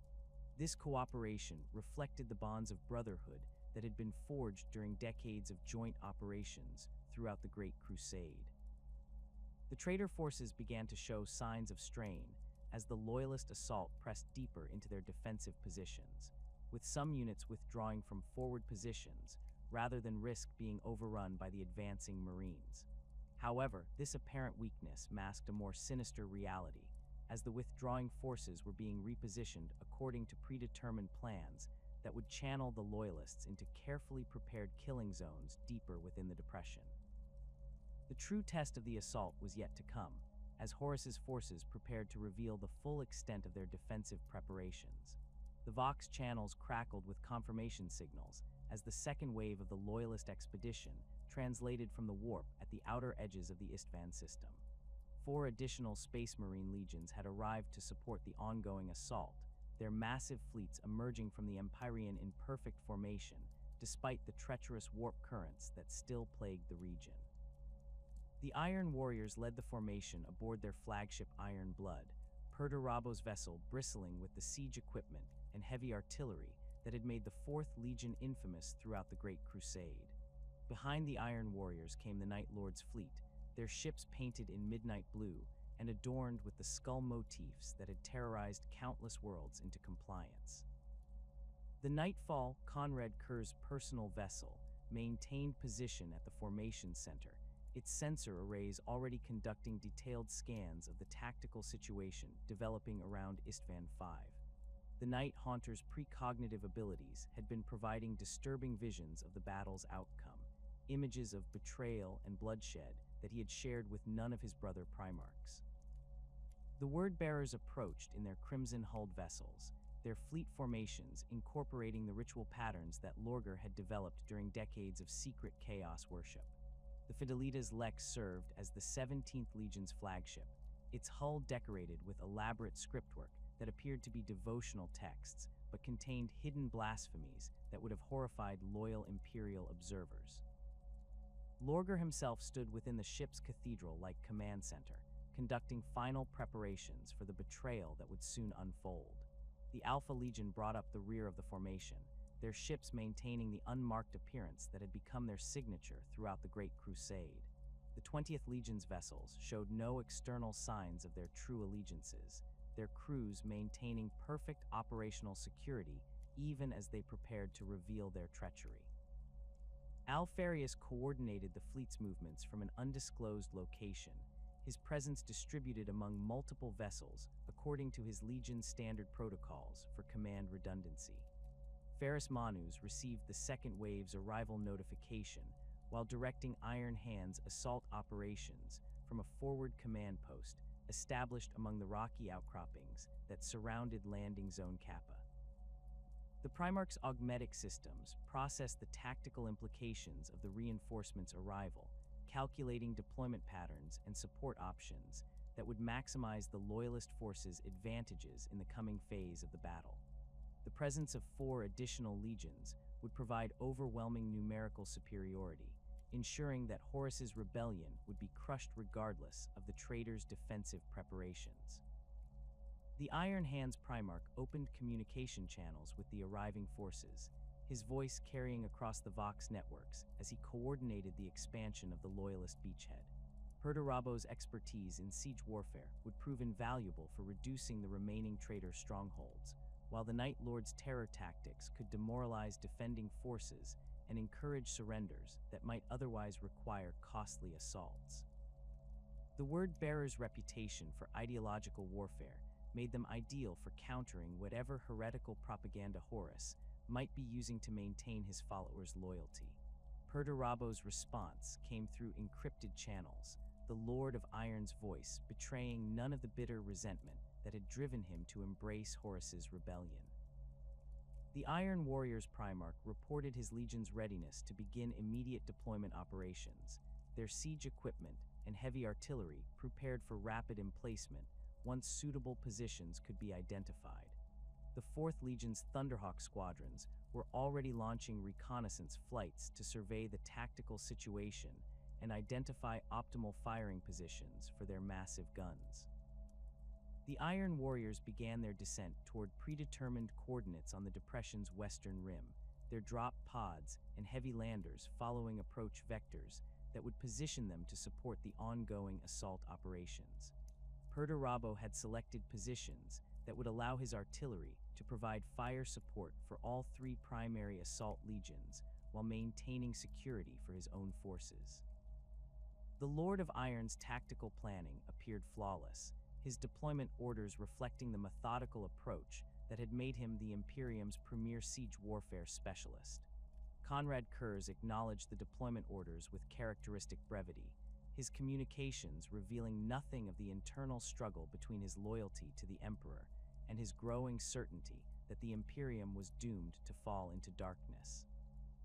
The Night Lords began their approach toward assigned positions on the depression's northern approaches, their stealth-equipped vessels avoiding the main approach routes that might expose them to defensive fire. The 8th Legion's expertise in terror tactics and psychological warfare would complement the conventional assault operations being conducted by their loyalist brothers.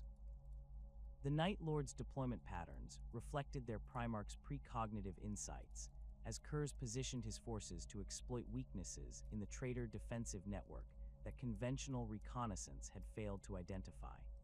The 8th Legion's assault companies prepared for immediate combat operations, their weapons and equipment configured for the close-quarters fighting that would characterize urban warfare within the depression's built-up areas.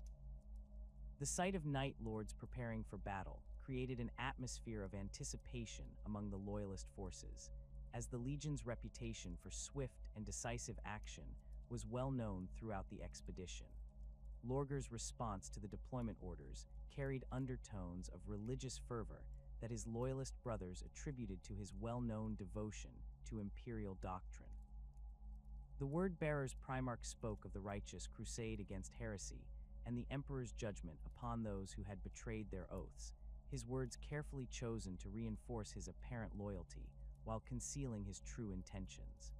The 17th Legion began their approach toward positions that would allow them to support the ongoing assault while maintaining flexibility for future operations. The Word-Bearer's deployment included extensive chaplain detachments equipped for ideological warfare against the traitor forces. their role supposedly focused on countering whatever heretical beliefs Horus might be using to maintain his followers' loyalty.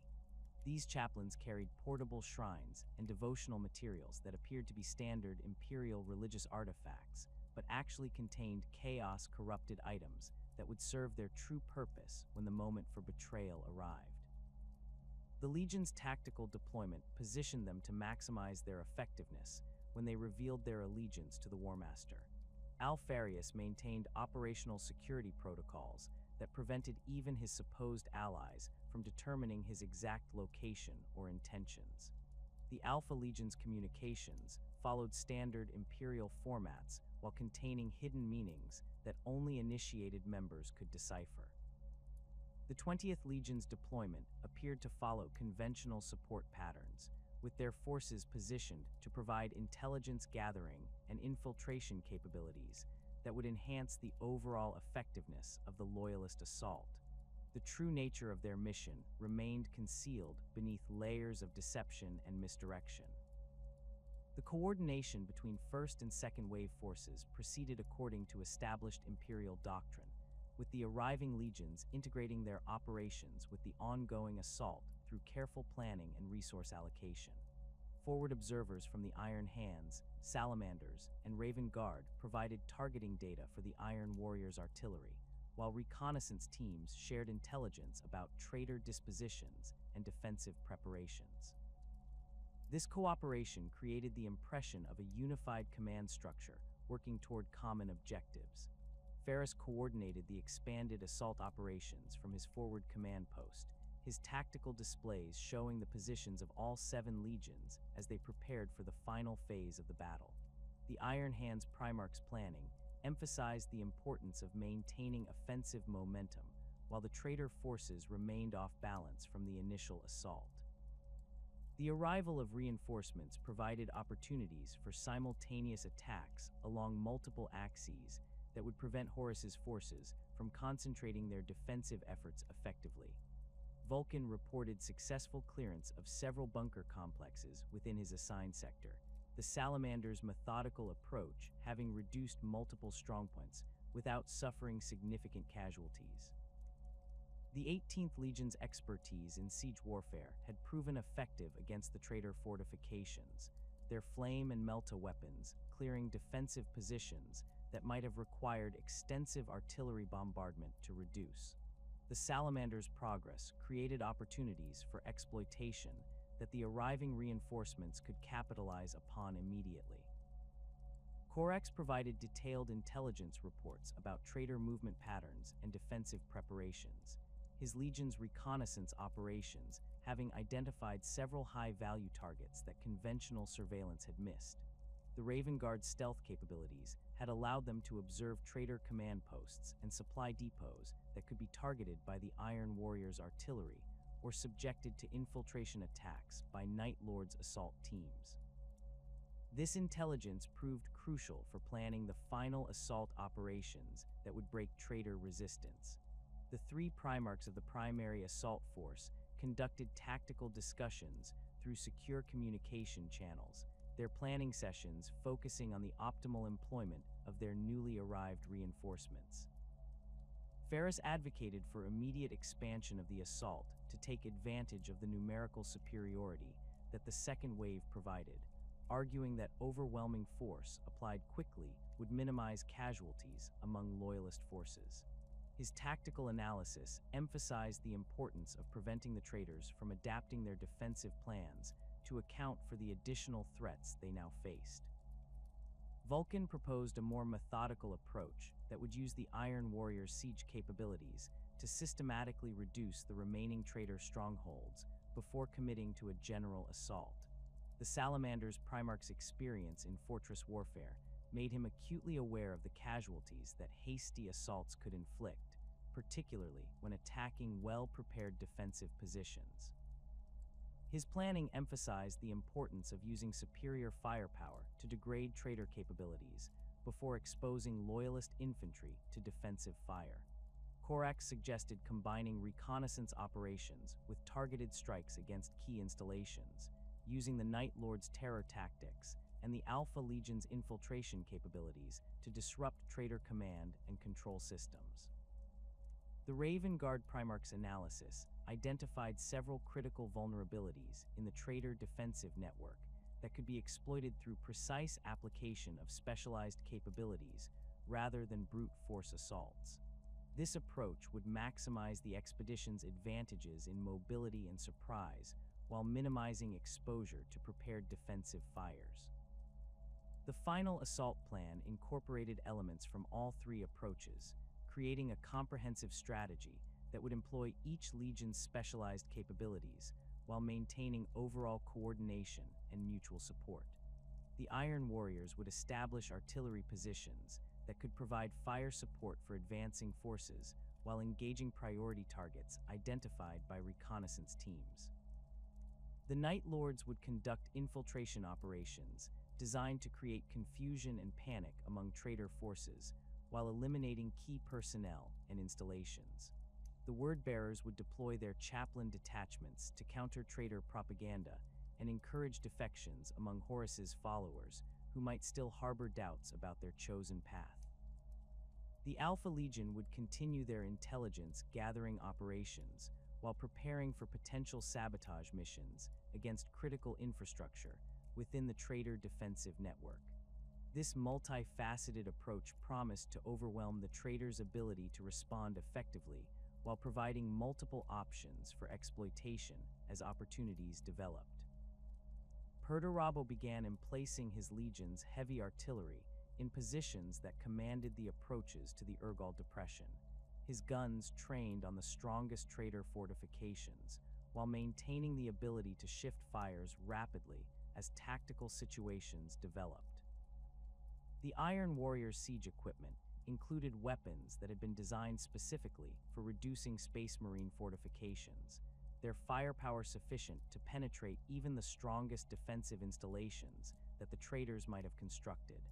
The sight of these massive guns being positioned created confidence among loyalist forces that no traitor stronghold could withstand the coming bombardment. The Iron Warrior's tactical deployment reflected Perturabo's intimate knowledge of siege warfare and his understanding of the defensive installations that his brother Primarchs would likely construct. The Lord of Iron positioned his forces to exploit specific weaknesses in fortification design that other commanders might not recognize, his analytical mind identifying firing solutions that would maximize the effectiveness of his artillery while minimizing exposure to counter battery fire. The precision of these preparations suggested that the final assault would be devastating in its effectiveness. Conrad Kurz positioned his Night Lords for infiltration operations that would begin under cover of darkness, their stealth equipment and terror tactics ideally suited for the psychological warfare that would precede the main assault. The Night Haunter's precognitive abilities allowed him to anticipate traitor responses and position his forces accordingly, though the visions that guided his planning contained disturbing elements that he chose not to share with his loyalist brothers. The 8th Legion's preparations included specialized equipment for urban warfare and close-quarters combat that would characterize fighting within the Depression's built-up areas. The subtle positioning of the second wave forces created tactical advantages that would prove crucial when the moment for betrayal arrived. Each traitor legion had positioned itself to maximize the effectiveness of their surprise attack while maintaining the appearance of supporting the loyalist assault.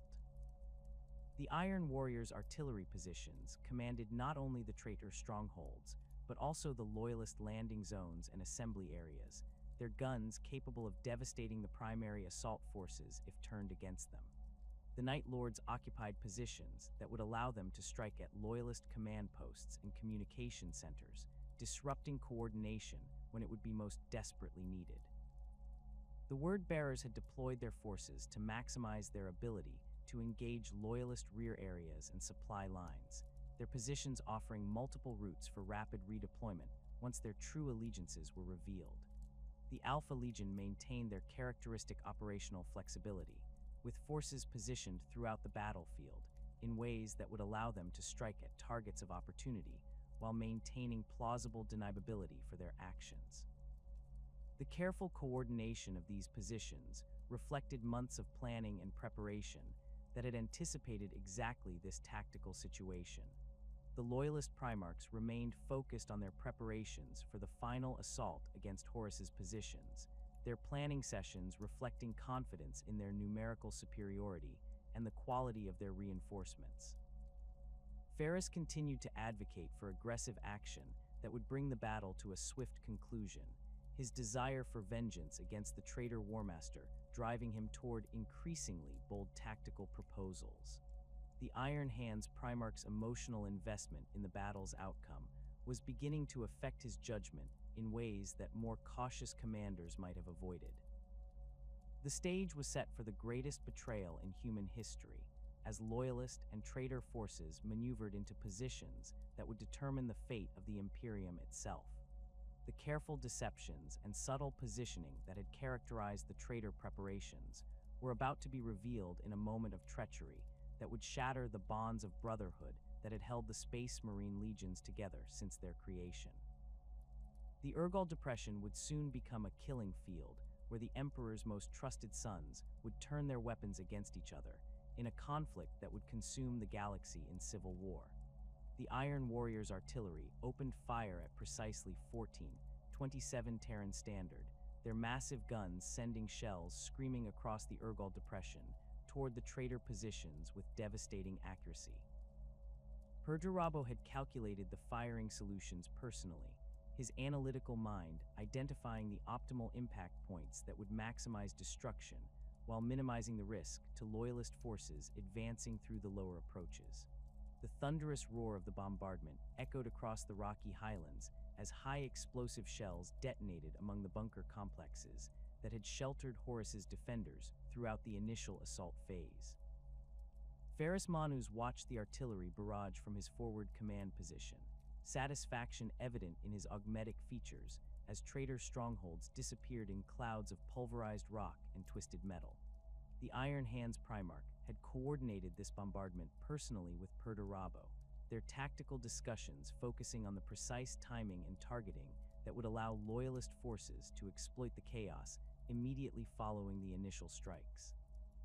The sight of his brother's guns systematically reducing the defensive positions that had cost so many loyalist lives filled Ferrus with grim approval. The bombardment continued for 17 minutes, each salvo carefully timed to prevent the traitors from recovering their composure between strikes. Perdurabo's gunners demonstrated the expertise that had made the Iron Warriors the Imperium's premier siege specialists, their shells finding weak points in bunker construction that conventional weapons might have failed to exploit. Secondary explosions erupted throughout the target areas as ammunition dumps and fuel storage facilities detonated, creating a cascade of destruction that exceeded even the Lord of Iron's optimistic projections. As the artillery fire lifted, Ferrus led his Morlocks in a renewed assault on the eastern approaches to the Depression, their cataphracti Terminator armor providing protection against the debris and residual fires that marked the bombardment's impact zones. The Iron Hands Primarch's necrodermis hands had reshaped themselves into massive power claws, their living metal surfaces rippling with barely contained energy as he prepared for close combat with any traitors who had survived the devastating barrage. Behind him, his elite bodyguard advanced with characteristic precision, their storm bolters already acquiring targets among the smoke-shrouded ruins. The Salamanders exploited the bombardment's success by advancing rapidly through sectors that had been cleared by the Iron Warriors' guns, their tactical squads moving with practiced efficiency through terrain that had been transformed into a moonscape of craters and rubble. Vulcan personally led the 3rd Company's assault on a bunker complex that had been partially collapsed by artillery fire, his thunder hammer crackling with energy as he prepared to clear any remaining defenders. The Salamander's flame weapons proved devastatingly effective in the confined spaces of damaged fortifications, their promethium charges burning away oxygen and creating conditions that made resistance impossible. Korak's coordinated reconnaissance operations that provided real-time intelligence about the bombardment's effectiveness, his Raven Guard scouts reporting the locations of surviving defensive positions and identifying routes that advancing forces could use to avoid remaining threats. The 19th Legion's stealth capabilities allowed them to operate within the devastated landscape without alerting surviving traitors to their presence, gathering crucial information that enhanced the effectiveness of the Loyalist advance. The Primarch's tactical displays showed encouraging progress as traitor resistance began to collapse under the combined pressure of artillery fire and infantry assault. The Night Lords emerged from concealment as the bombardment ended, their midnight blue armor allowing them to blend with the shadows cast by burning wreckage and smoke clouds. Conrad Kurz led his assault companies in a series of terror attacks designed to shatter what remained of traitor morale, their skull-helmed warriors appearing like specters among the ruins as they hunted down survivors and eliminated isolated strong points. The psychological impact of the Night Lord's presence proved as devastating as their physical attacks, as traitor forces began abandoning positions rather than face the 8th Legion's reputation for extreme brutality. The word-bearers advanced through the southern approaches, with their chaplains chanting litanies that appeared to be standard imperial prayers, but contained subtle corruptions that would have horrified loyal observers who understood their true meaning. Lorger positioned his legion to support the Salamanders' assault while maintaining tactical flexibility for the betrayal that would soon unfold. The 17th Legion's crimson armor gleamed in the light of burning installations as they moved through terrain that had been transformed by the Iron Warriors' bombardment into a hellscape of twisted metal and shattered stone. The Alpha Legion maintained their characteristic operational security, with small teams positioned throughout the battlefield, in locations that provided maximum tactical advantage while remaining concealed from both loyalist and traitor observation. Alfarius had distributed his forces according to predetermined plans that would allow them to strike at critical targets when the moment for betrayal arrived, their positions carefully chosen to maximize the chaos and confusion that would follow the revelation of their true allegiances. The 20th Legion's unmarked armor and equipment made them nearly indistinguishable from other Imperial forces, a camouflage that would prove crucial in the coming moments. The Loyalist advance gained momentum as the 3 primary assault legions exploited the gaps created by the Iron Warriors' bombardment, their combined operations demonstrating the tactical excellence that had made the Space Marines the Imperium's most feared military force. Ferrus pushed his iron hands deeper into the Depression's eastern sectors, their augmetic enhanced warriors proving remarkably effective at operating in the harsh conditions created by the artillery barrage. The clan companies advanced in coordinated rushes that overwhelmed scattered traitor resistance while maintaining formation integrity despite the challenging terrain. Vulcan's methodical approach proved equally effective as the Salamanders systematically cleared bunker complexes and defensive installations that had survived the bombardment. The 18th Legion's expertise in close-quarters combat served them well in the confined spaces of damaged fortifications, their flame weapons and melta charges proving devastatingly effective against defenders trapped in enclosed positions. The sight of Salamanders emerging from cleared installations, their armor scorched but intact, created a psychological impact that began to affect traitor morale throughout the southern sectors. The apparent success of the Loyalist assault masked the careful positioning that had been occurring throughout the battle, as the 4 traitor legions of the second wave maneuvered into positions that would maximize their effectiveness when they revealed their true allegiances. The Iron Warriors' artillery positions commanded not only the remaining traitor strongholds, but also the Loyalist assembly areas and supply lines, their guns capable of devastating friendly forces with the same precision they had demonstrated against Horus's defenders.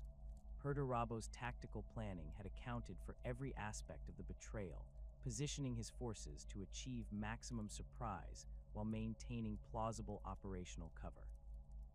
The word-bearers had deployed their forces to exploit the tactical vulnerabilities that would be created when Loyalist units became engaged in close combat with the remaining traitor defenders, their positions offering multiple routes for rapid redeployment against exposed flanks and rear areas. Lorger's chaplains maintained their facade of ideological warfare against heresy while preparing to reveal the true nature of their devotion to the Chaos Gods. The 17th Legion's tactical deployment reflected months of planning that had anticipated exactly this moment, with every squad positioned to maximize their effectiveness when the betrayal began. The Night Lords occupied positions that would allow them to strike at loyalist command posts and communication centers, their terror tactics ideally suited for creating the confusion and panic that would characterize the opening moments of the betrayal. Conrad Kerr's precognitive abilities had allowed him to anticipate the tactical situation with disturbing accuracy, positioning his forces to exploit weaknesses in loyalist deployments that conventional intelligence gathering might have missed. The 8th Legion's reputation for swift and decisive action would serve them well when they turned their weapons against their supposed allies. The Alpha Legion maintained their operational flexibility through careful positioning of small teams throughout the battlefield, their agents prepared to strike at targets of opportunity while maintaining the operational security that had made them the Imperium's premier specialists in unconventional warfare. Alfarius had coordinated these deployments personally, using his Legion's unique organizational structure to create multiple parallel command networks that could operate independently when the betrayal began. The 20th Legion's ability to assume false identities and operate behind enemy lines would prove crucial for maintaining the deception until the moment of maximum tactical advantage. At 1543 Terran Standard, as the Loyalist forces pressed deeper into the Urgal Depression and victory seemed within their grasp, Horus transmitted the code phrase that would transform the battle into a massacre. The single word Isstvan crackled across encrypted communication channels that connected the 4 traitor legions of the Second Wave, activating plans that had been months in preparation. The moment of ultimate betrayal had arrived, as brother prepared to turn against brother in an act of treachery that would shatter the foundations of the Imperium itself. The Iron Warriors' guns swiveled with mechanical precision, their targeting systems acquiring new coordinates that placed loyalist positions directly in their sights. Perturabo's artillery crews executed their orders with the same professional competence they had demonstrated throughout the bombardment of traitor positions, their training and discipline preventing any hesitation as they prepared to fire upon their supposed allies. The Lord of Iron watched from his command position as his warriors prepared to unleash devastation upon forces that had trusted them implicitly only moments before. The first shells from the Iron Warriors' artillery struck the Iron Hands' positions with devastating accuracy, their high explosive warheads detonating among the advancing clan companies with horrific effect. Ferrus Manus turned in shocked disbelief as his warriors were torn apart by weapons that should have been supporting their advance, his augmetic systems struggling to process the tactical impossibility of friendly fire on such a scale. The Primarch's necrodermis hands clenched into fists as the reality of betrayal began to penetrate his consciousness, rage and confusion warring within his enhanced mind. The Salamanders found themselves under attack from Word-Bearer's forces that had been advancing alongside them only moments before, Lorger's warriors revealing their true allegiances as they opened fire on their supposed allies with bolters and heavy weapons. Vulcan's voice roared across the Vox channels as he demanded explanations for the treachery unfolding around him, his thunder hammer crackling with energy as he prepared to face enemies who had been brothers only heartbeats earlier.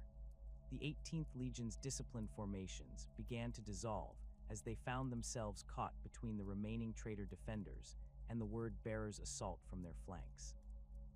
Night Lord's assault squads struck at Raven Guard positions with the swift brutality that had made them infamous throughout the Great Crusade, their terror tactics proving devastatingly effective against warriors who had not expected to face such attacks from their own allies. Corax fought desperately to maintain communication with his scattered companies as Night Lord's infiltrators severed Vox links and eliminated command personnel with surgical precision. The 19th Legion's stealth capabilities proved inadequate against enemies who knew their operational methods intimately, having fought alongside them for decades during the Great Crusade. Alpha Legion teams emerged from concealment throughout the battlefield, their weapons trained on loyalist targets that had been identified and tracked throughout the battle's earlier phases. The 20th Legion's operatives struck at communication centers, supply dumps, and command posts with coordinated precision that spoke of extensive planning and preparation. Their attacks created cascading failures throughout the loyalist command structure, as officers found themselves unable to coordinate responses to the treachery unfolding around them. The loyalist forces reacted to the betrayal with shock and confusion that paralyzed their ability to respond effectively to the coordinated assault. Veterans who had fought in hundreds of battles found themselves struggling to comprehend the tactical situation as trusted allies revealed themselves as enemies, their weapons turned against warriors who had considered them brothers. The psychological impact of the betrayal proved as devastating as the physical attacks, as loyalist Marines hesitated to return fire against forces bearing the colors of allied legions. Ferrus Manus rallied his surviving Morlocks around his command position, the Primarch's rage finally overcoming his initial shock as he began to understand the scope of the treachery that had been perpetrated against the loyalist forces. The Iron Hands fought with desperate fury as they found themselves surrounded by enemies on all sides, their augmetic enhancements providing advantages that allowed them to continue fighting despite the overwhelming odds they faced. The Primarch's necrodermis hands reshaped themselves into devastating weapons as he carved through traitor Marines with mechanical precision, his fury driving him toward a confrontation with the architects of this betrayal. The Salamanders formed defensive positions among the ruins of the bunker complexes they had been clearing, Vulcan's tactical expertise, allowing him to organize a coherent response despite the chaos surrounding his forces. The 18th Legion's expertise in defensive warfare served them well as they established interlocking fields of fire that forced the word-bearers to pay heavily for every meter of ground they gained. The sight of Salamanders fighting desperately against overwhelming odds inspired acts of heroism that would be remembered for millennia. Corax attempted to coordinate a fighting withdrawal that would allow his scattered companies to regroup and establish a coherent defensive perimeter, but the Night Lord's intimate knowledge of Raven Guard tactics allowed them to anticipate and counter every maneuver. The 19th Legion found themselves being systematically hunted through terrain that offered little concealment from enemies who possessed equal expertise in stealth warfare. The Primarch's tactical displays showed his forces being eliminated piecemeal as communication networks failed and isolated squads were overwhelmed by superior numbers. The Iron Warrior's artillery continued its devastating bombardment of loyalist positions, Perdurabo's guns methodically targeting assembly areas, supply dumps, and any location where loyalist forces might attempt to organize resistance. The Lord of Iron's tactical planning proved devastatingly effective as his shells found their marks with precision that spoke of intimate knowledge of loyalist deployments and operational methods. The bombardment created a hellscape of fire and shrapnel that made coordinated movement impossible for the surviving loyalist forces. The three loyalist Primarchs found themselves fighting separate battles as the traitor assault systematically destroyed the communication networks that had allowed them to coordinate their operations. Each brother faced overwhelming odds as 4 full legions turned their weapons against forces that had been reduced by the earlier fighting and were now caught completely off guard by the betrayal. The tactical situation deteriorated rapidly as loyalist forces found themselves trapped in a killing field with no possibility of escape or reinforcement. The loyalist forces found themselves trapped in a nightmare of betrayal and death as the Iron Warrior's artillery continued its methodical destruction of their positions. Each shell that screamed overhead carried with it the bitter knowledge that these weapons had been meant to support their advance, not annihilate them. Ferrus Manus stood amid the carnage, his necrodermis hands dripping with the blood of word-bearers he had torn apart in his fury, but even his superhuman strength could not stem the tide of treachery that threatened to overwhelm his remaining forces. The Iron Hands Primarch's tactical displays flickered with damage reports that painted an increasingly desperate picture. Clan Rokon had lost 60% of its strength in the first minutes of the betrayal, their land raiders and predators reduced to burning wrecks by Iron Warriors' artillery that had targeted them with devastating precision. Clan Sogol's Devastator squads found themselves under assault from Night Lords who had infiltrated their positions during the confusion, their heavy weapons falling silent as terror tactics proved devastatingly effective against warriors who had expected support from their supposed allies. The surviving Iron Hands formed defensive clusters around whatever cover they could find, their augmetic enhancements allowing them to continue fighting despite wounds that would have incapacitated unmodified humans. Tactical squads coordinated their fire with mechanical precision, their bolters spitting death at word-bearers who advanced through the rubble-strewn approaches with fanatical determination. The sight of their Primarch fighting desperately against overwhelming odds inspired the clan brothers to acts of desperate heroism, though their sacrifices could only delay the inevitable outcome of the unequal struggle. Ferrus found himself driven deeper into the depression as Iron Warriors' shells systematically destroyed every position his forces attempted to hold. The Primarch's rage had transcended mere anger, becoming a cold fury that focused his tactical thinking with crystalline clarity despite the chaos surrounding him. His augmetic systems processed threat assessments and tactical options with superhuman speed, identifying the positions where Horus's original traitor forces had weathered the earlier bombardment. The War Master himself would be somewhere among those positions, coordinating the massacre of the Loyalist expedition. The knowledge that Fulgrim was likely among the traitor forces added another layer of anguish to the Iron Hands Primarch's emotional state. Intelligence reports had confirmed the Emperor's children's presence on Isstvan V, though their exact positions remained unclear amid the chaos of battle. The thought of confronting his closest brother in combat filled Ferrus with a mixture of rage and sorrow that threatened to overwhelm even his enhanced emotional controls. Decades of friendship and shared experiences made the prospect of fighting Fulgrim almost unbearable, yet duty demanded that he set aside personal feelings in service of the Emperor's will.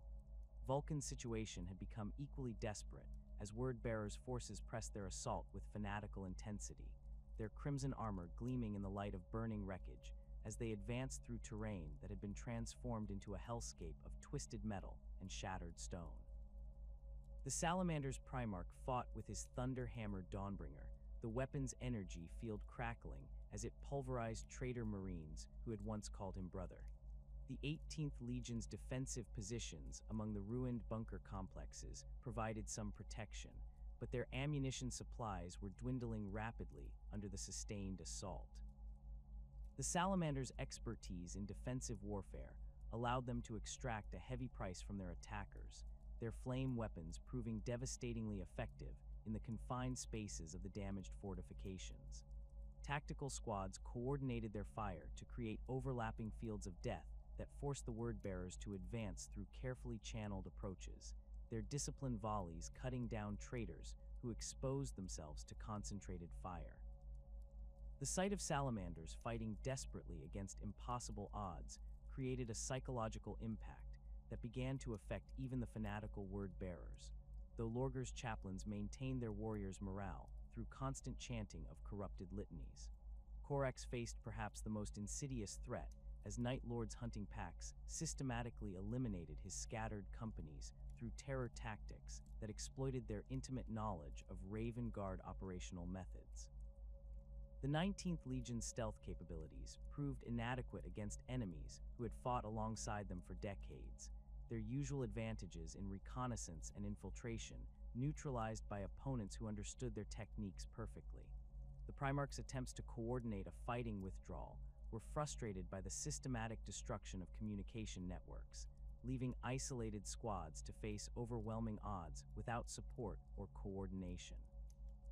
The Raven Guard's black armor provided little concealment in the hellish landscape created by the Iron Warriors' bombardment, their usual advantages in stealth warfare negated by the fires and explosions that illuminated the battlefield with harsh light.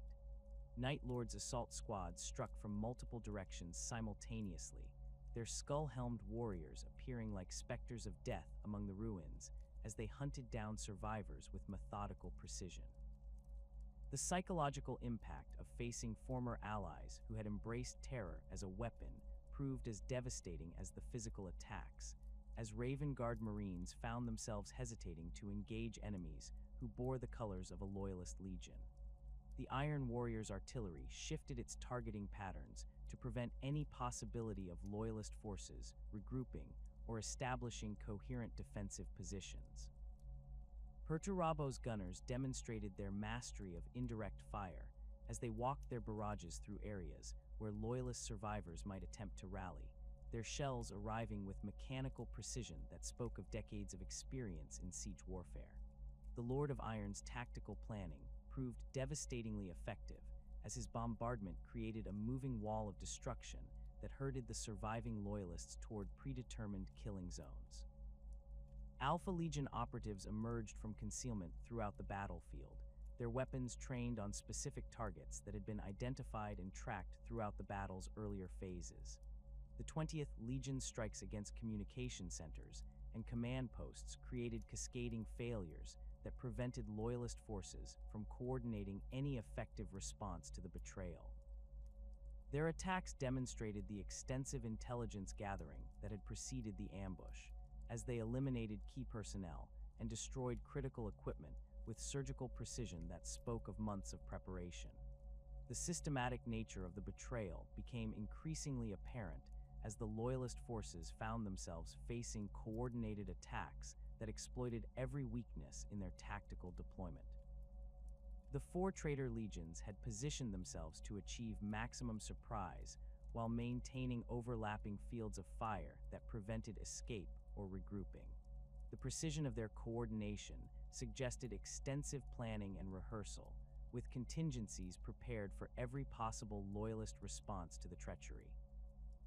Ferrus recognized that conventional tactics would prove inadequate against the overwhelming odds his forces faced, but the Iron Hands Primarch's tactical thinking had been shaped by decades of methodical warfare that emphasized superior equipment and disciplined execution over desperate heroics. His necrodermis hands reshaped themselves into configurations optimized for close combat as he prepared to lead his surviving Morlocks in a final assault against the traitor positions. The Primarch's enhanced physiology allowed him to operate effectively despite the wounds he had sustained, his augmetic systems compensating for damaged organic components while maintaining peak combat performance. The Iron Hands fought with the mechanical precision that had made them feared throughout the Great Crusade, their augmetic enhancements providing advantages that allowed them to continue fighting despite horrific casualties. Clan brothers with severed limbs continued to operate their weapons through direct neural interface, while warriors with damaged organs relied on mechanical replacements to maintain combat effectiveness. The sight of Iron Hands continuing to fight despite wounds that would have killed unaugmented humans created a psychological impact that began to affect even the fanatical word-bearers. The Salamanders' defensive positions began to crumble under the sustained assault as word-bearers' forces pressed their attacks with increasing desperation. Lorgar's warriors had taken heavy casualties in their attempts to overrun the 18th Legion's carefully prepared positions, but their fanatical devotion to their Primarch drove them forward despite the mounting losses. The word-bearers' chaplains maintained their warriors' morale through constant chanting of litanies that appeared to be standard imperial prayers, but contained subtle corruptions that would have horrified loyal observers who understood their true meaning. Vulcan's tactical expertise allowed him to identify the critical moment when his positions would become untenable, the Salamander's Primarch recognizing that his forces faced annihilation if they remained in their current locations. The 18th Legion's ammunition supplies had been depleted by the sustained fighting, while their defensive positions showed signs of structural failure under the combined pressure of Word-Bearer's assault and Iron Warrior's artillery. The Primarch made the difficult decision to abandon their prepared positions and attempt a fighting withdrawal toward the Depression's center, where the original traitor forces might provide temporary shelter from the betrayal. The Night Lord's hunting packs had systematically eliminated most of the Raven Guard's scattered companies, their terror tactics proving devastatingly effective against warriors who found themselves isolated and outnumbered. Conrad Kerr's forces demonstrated their mastery of psychological warfare as they used captured Vox equipment to broadcast the screams of dying loyalists, creating an atmosphere of despair that sapped the will to resist from surviving Raven Guard Marines.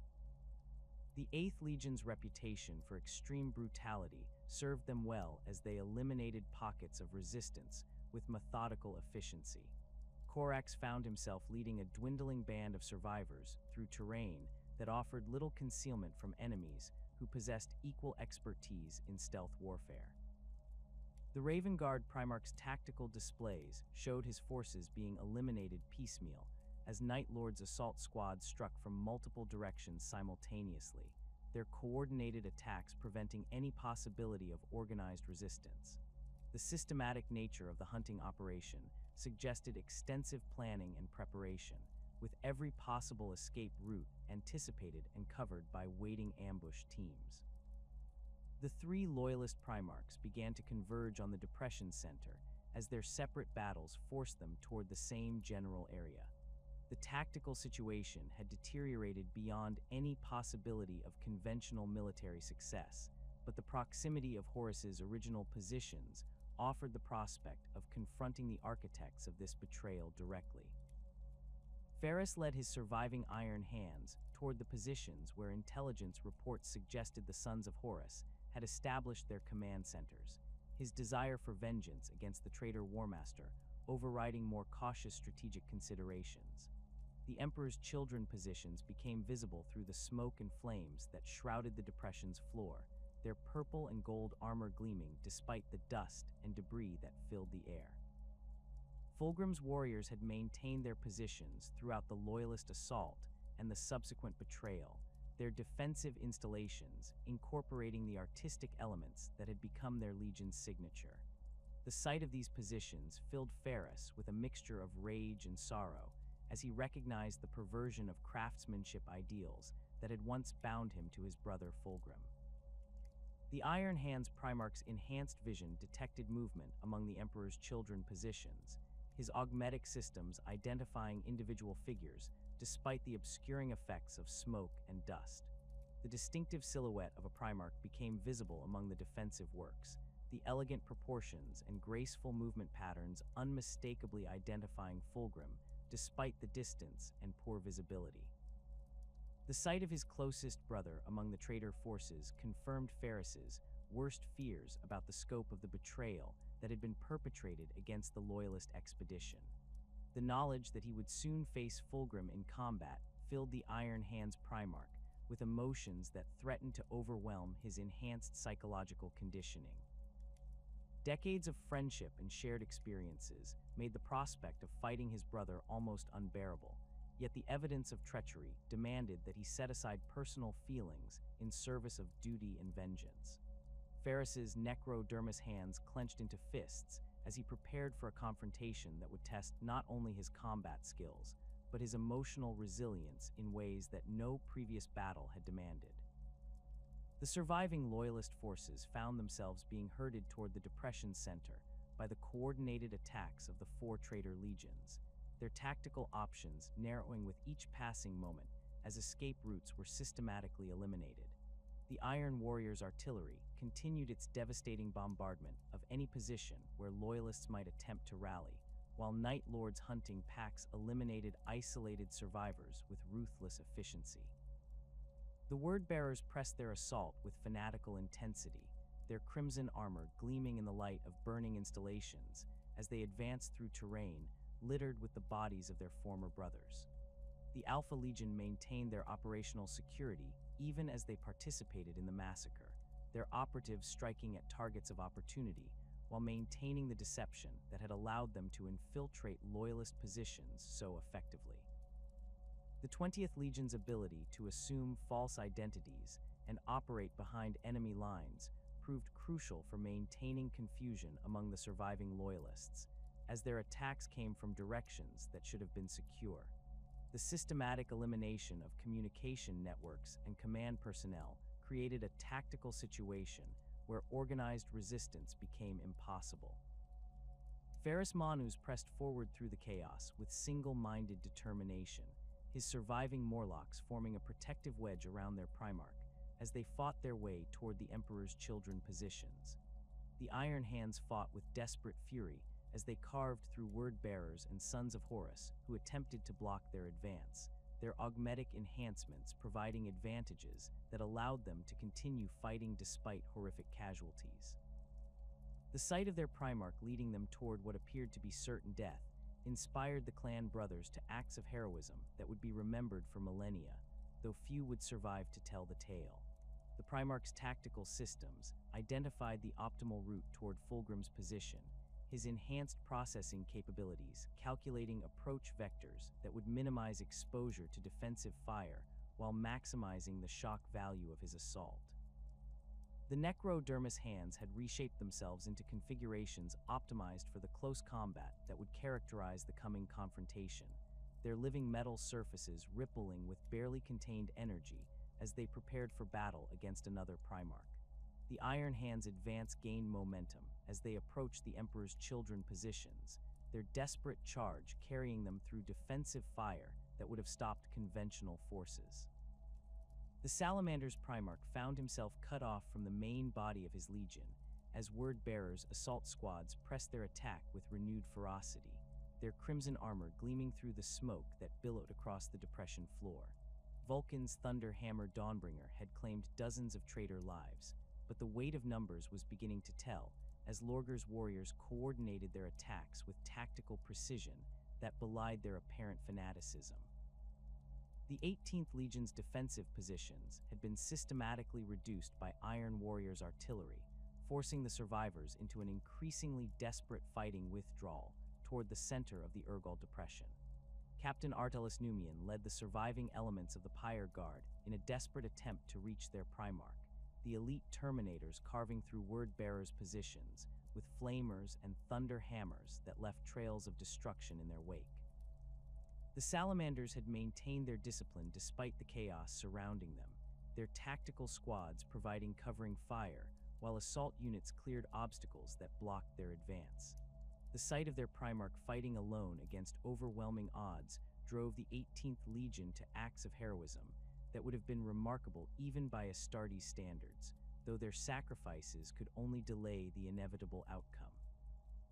Vulcan's enhanced senses detected the approach of multiple Primarchs through the smoke and dust that obscured the battlefield, his gene-enhanced physiology identifying the distinctive biosignatures of his brothers despite the harsh conditions.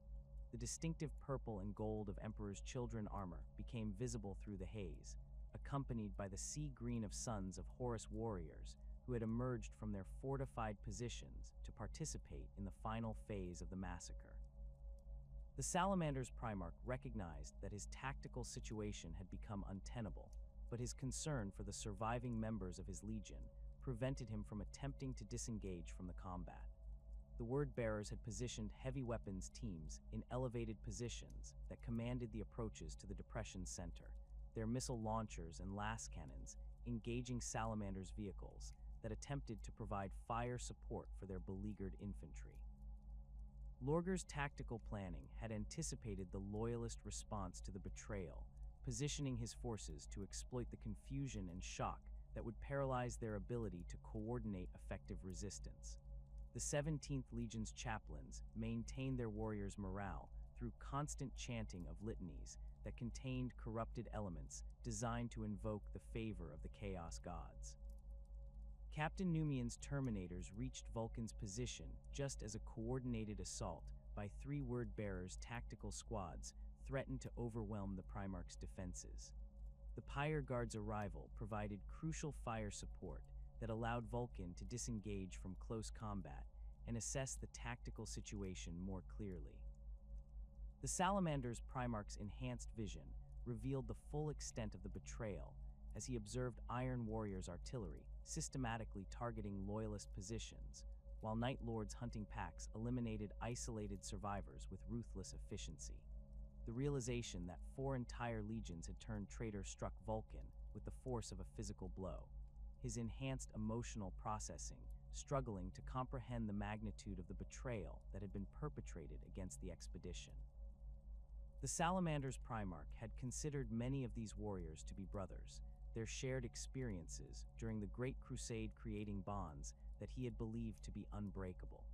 The systematic nature of the coordinated assault suggested months of planning and preparation, indicating that the corruption had spread far deeper than anyone on Terra had suspected. Vulcan's tactical assessment revealed that conventional military solutions would prove inadequate against the overwhelming odds his forces faced. The Salamanders had been reduced to less than 30% of their original strength, their heavy weapons and vehicles eliminated by precise artillery strikes that demonstrated intimate knowledge of their tactical deployment. The surviving warriors were running low on ammunition and medical supplies, while their defensive positions showed signs of structural failure under the sustained bombardment from Iron Warriors' guns. The Primarch made the difficult decision to authorize a general withdrawal toward the Depression's center, recognizing that his remaining forces faced annihilation if they continued to hold their current positions. The Salamanders' expertise in fighting withdrawals allowed them to execute this maneuver with characteristic discipline, their tactical squads providing covering fire, while assault units cleared obstacles and established temporary defensive positions. The sight of Vulcan personally leading the withdrawal inspired his warriors to maintain their cohesion despite the desperate nature of their situation. As the Salamanders fought their way toward the Depression Center, they encountered increasing resistance from Sons of Horus and Emperor's Children forces that had emerged from their fortified positions to participate in the final phase of the massacre. These traitor Marines demonstrated the tactical excellence that had made them feared throughout the Great Crusade, their coordinated attacks forcing the retreating Salamanders to pay heavily for every meter of ground they covered. The 16th and 3rd Legions had maintained their discipline despite their fall to chaos, their officers coordinating complex maneuvers with the precision that had characterized their operations during the Great Crusade. Vulcan found himself increasingly isolated as word-bearers' assault squads systematically eliminated the Salamanders' warriors who formed his protective detail. Captain Numian and his remaining Terminators fought with desperate fury to maintain a corridor that would allow their Primarch to reach the relative safety of the Depression's center, but their numbers dwindled rapidly under the sustained assault. The Pyre Guard's sacrifice allowed Vulcan to continue his advance, though the cost in loyal lives filled the Primarch with grief that threatened to overwhelm his tactical thinking. The Emperor's Children positions became clearly visible as Vulcan approached the Depression Center, their elaborate defensive works incorporating artistic elements that had once represented the pinnacle of Astartes' craftsmanship. Fulgrim's warriors had maintained their positions throughout the loyalist assault and the subsequent betrayal, their purple and gold armor unmarked by the dust and debris that covered most other forces on the battlefield. The sight of these installations filled Vulcan with a mixture of admiration and revulsion as he recognized the perversion of aesthetic ideals that had once inspired him during his own crafting projects. The distinctive silhouette of Fulgrim himself became visible among the Emperor's Children positions, the Phoenician's elegant proportions and graceful movements unmistakable despite the distance and poor visibility. The sight of his brother among the traitor forces confirmed Vulcan's worst fears about the scope of the corruption that had infected the Space Marine legions. The knowledge that Fulgrim had embraced heresy filled the Salamander's Primarch with emotions that his enhanced psychology struggled to process, as decades of friendship and mutual respect were shattered by the evidence of betrayal. Sons of Horus tactical squads moved to intercept Vulcan's advance, their sea-green armor bearing the distinctive eye symbol that had once represented loyalty to the Emperor, but now served the War Master's rebellion. These warriors demonstrated the tactical excellence that had made the 16th Legion the spearhead of the Great Crusade, their coordinated attacks forcing Vulcan to fight for every step of his advance.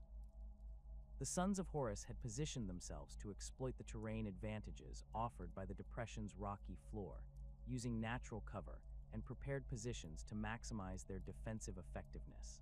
The Salamander's Primarch's enhanced physiology allowed him to continue fighting despite the wounds he had sustained during the prolonged battle. His gene seed modifications providing resistance to injury and fatigue that exceeded even normal Astartes' capabilities. Vulcan's Thunder Hammer had claimed dozens of traitor lives, but the weapon's power cell was beginning to show signs of depletion after hours of continuous combat. The Primarch's tactical systems calculated that his remaining ammunition would last for perhaps another hour of sustained fighting, after which he would be forced to rely on improvised weapons and his own superhuman strength. Captain Numian's voice crackled across the Vox as the last surviving member of the Pyre Guard reported his position and status. The Terminator captain had been separated from his Primarch during the fighting withdrawal, his squad eliminated by word-bearers' assault teams that had exploited gaps in the Salamanders' defensive perimeter. Numian's report painted a grim picture of the tactical situation, with loyalist forces scattered and demoralized, while traitor legions maintained their coordination and offensive momentum. The systematic elimination of Salamanders' officers and specialists had disrupted the Legion's command structure to the point where organized resistance was becoming impossible. Veteran sergeants who had led their squads through hundreds of battles found themselves isolated and outnumbered, their tactical expertise rendered useless by the overwhelming odds they faced. The loss of communication equipment and medical supplies had created additional challenges that prevented the survivors from coordinating any effective response to the betrayal. Vulcan's attempts to rally his scattered forces were frustrated by the systematic destruction of Vox networks and the elimination of key personnel who might have served as focal points for reorganization. The word-bearers had demonstrated sophisticated understanding of Salamander's tactical doctrine, targeting specific individuals and equipment that would maximize the disruption to the 18th Legion's operational effectiveness. This intimate knowledge of loyalist capabilities suggested that the planning for the betrayal had included detailed intelligence gathering about each Legion's strengths and vulnerabilities.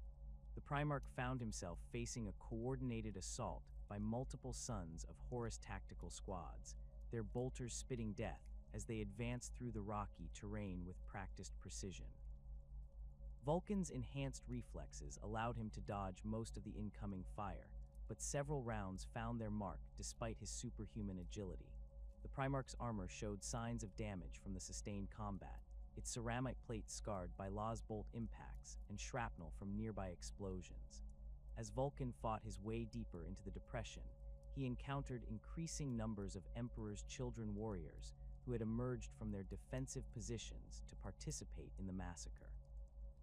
These traitors demonstrated the tactical excellence that had once made them the pride of the Third Legion, their coordinated attacks forcing the Salamander's Primarch to fight for every meter of advance. The Emperor's Children had maintained their discipline despite their fall to chaos, their officers coordinating complex maneuvers with the precision that had characterized their operations during the Great Crusade. The sight of Fulgrim directing his warriors from an elevated position filled Vulcan with a mixture of rage and sorrow that threatened to overwhelm his enhanced emotional controls. The Phoenician's elegant movements and perfect coordination suggested that his corruption had not diminished his tactical capabilities, though the Salamander's Primarch could detect subtle changes in his brother's behavior that spoke of deeper transformation. The knowledge that he might soon face Fulgrim in combat filled Vulcan with dread, as he understood that such a confrontation could only end in tragedy regardless of its outcome. Sons of Horus assault squads moved to flank Vulcan's position, their tactical deployment demonstrating the sophisticated planning that had characterized the entire betrayal. These warriors had positioned themselves to exploit the terrain advantages offered by the depression's rocky floor, using natural cover and prepared positions to maximize their effectiveness, while minimizing their exposure to the Primarch's devastating counterattacks. The 16th Legion's expertise in combined arms operations was clearly evident in their coordination with supporting elements from other traitor legions. The Salamander's Primarch's enhanced senses detected the approach of additional enemy forces through the smoke and dust that obscured the battlefield.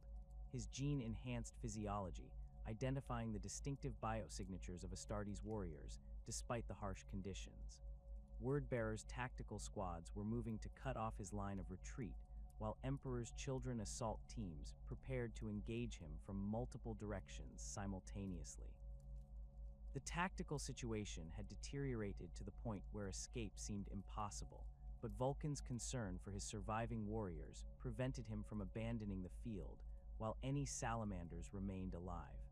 The systematic nature of the traitor assault became increasingly apparent as Vulcan observed the coordination between different Legion elements. Iron Warriors' artillery continued to target areas where Loyalist survivors might attempt to rally, while Night Lords' hunting packs eliminated isolated individuals with ruthless efficiency. The four traitor legions had demonstrated tactical integration that spoke of extensive joint training and preparation, their operations coordinated through communication networks that had remained intact throughout the battle. Vulcan's tactical systems identified several sons of Horus officers among the forces arrayed against him, their distinctive armor markings and equipment indicating veteran status within the 16th Legion's hierarchy. These warriors had fought alongside the Salamanders during numerous campaigns throughout the Great Crusade, their intimate knowledge of the 18th Legion's tactical doctrine, allowing them to anticipate and counter Vulcan's likely responses to their assault. The personal nature of this betrayal added another layer of anguish to the Primarch's emotional state as he prepared to face enemies who had once been trusted allies. The Emperor's Children positions showed signs of recent modification, their defensive works incorporating new elements that suggested preparation for exactly this type of engagement. Fulgrim's warriors had clearly spent considerable time and effort preparing for the confrontation with their Loyalist brothers, their installations designed to channel attacking forces into predetermined killing zones while providing maximum protection for defending troops. The artistic elements that decorated these positions served tactical purposes as well as aesthetic ones, with sculptural gun emplacements and decoratively carved firing slits that provided both concealment and psychological impact. As the traitor forces closed in around him, Vulcan made a desperate decision that would determine not only his own fate, but the survival of any remaining Salamanders in the area. The Primarch activated his Legion's emergency evacuation protocols, broadcasting orders for all surviving warriors to attempt immediate extraction, while he provided covering fire and distraction. This sacrifice would likely result in his own capture or death, but it offered the only hope for preserving some remnant of the 18th Legion for future operations against the traitor forces. The Salamanders who received these orders responded with characteristic discipline despite their desperate situation, their tactical squads attempting to disengage from combat while maintaining some semblance of unit cohesion. The survivors faced overwhelming odds as they fought their way toward potential extraction points, their progress marked by the bodies of brothers who fell to ensure that others might escape the massacre. The sight of Salamanders sacrificing themselves for their comrades created a psychological impact that affected even the hardened traitor Marines who witnessed these acts of heroism. Vulcan's final stand became the focal point for the traitor assault as sons of Horus, Emperor's Children, and Word-bearers' forces converged on his position with overwhelming numbers. The Primarch fought with the fury of a cornered giant, his thunder hammer claiming lives with every swing, while his enhanced physiology allowed him to continue fighting despite wounds that would have felled lesser beings. The sight of a Primarch fighting desperately against impossible odds created a spectacle that drew warriors from across the battlefield, their desire to claim such a prize overriding tactical considerations. The coordinated assault on Vulcan's position demonstrated the tactical excellence that had made these legions feared throughout the Great Crusade, their officers coordinating complex maneuvers with precision that spoke of extensive training and preparation. The traitor forces had positioned themselves to exploit every advantage offered by the terrain and their numerical superiority, their attacks coming from multiple directions simultaneously to prevent the Primarch from focusing his defensive efforts effectively. The systematic nature of their assault suggested that specific plans had been developed for engaging each Loyalist Primarch individually. Meanwhile, on the northern rim of the Urgal Depression, Corax had managed to rally the scattered remnants of his legion into a coherent fighting force, despite the systematic hunting efforts of the Night Lords.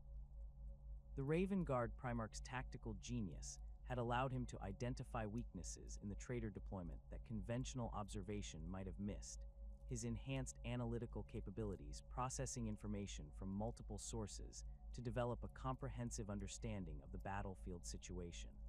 The 19th Legion's expertise in stealth warfare had proven crucial for avoiding the worst effects of the betrayal, though their losses remained catastrophic. The Raven Guard had established temporary defensive positions among the rocky outcroppings that dotted the depression's rim, their black armor providing excellent camouflage against the shadows cast by burning wreckage and smoke clouds. Corax had positioned his surviving companies to maximize their advantages in mobility and firepower, while minimizing their exposure to the Iron Warriors' artillery that continued to target areas where Loyalist forces might attempt to regroup.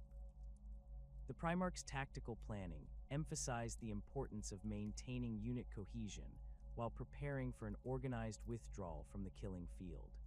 Captain Aloni Tev led the surviving elements of the Mordathan in reconnaissance operations that provided crucial intelligence about traitor dispositions and movement patterns. These specialist units had maintained their operational effectiveness despite the chaos surrounding them, their stealth equipment and training allowing them to gather information that would be essential for planning any attempt at extraction. The sight of Raven Guard scouts moving through terrain that should have been dominated by enemy forces provided hope for the survivors who had begun to despair of escape. Corax's enhanced vision had detected the systematic elimination of Salamanders' forces in the Depression's southern sectors, his gene-enhanced senses allowing him to observe the coordinated assault on Vulcan's position despite the distance and poor visibility. The Raven Guard Primarch understood that his brother faced overwhelming odds with little hope of survival, but the tactical situation prevented any attempt at providing support. The knowledge that he might be witnessing the death of another Primarch filled Corax with rage that threatened to override his tactical judgment. The Night Lord's hunting packs had adapted their tactics to counter the Raven Guard's stealth capabilities, their own expertise in terror warfare allowing them to anticipate and counter many of the 19th Legion's standard operational methods.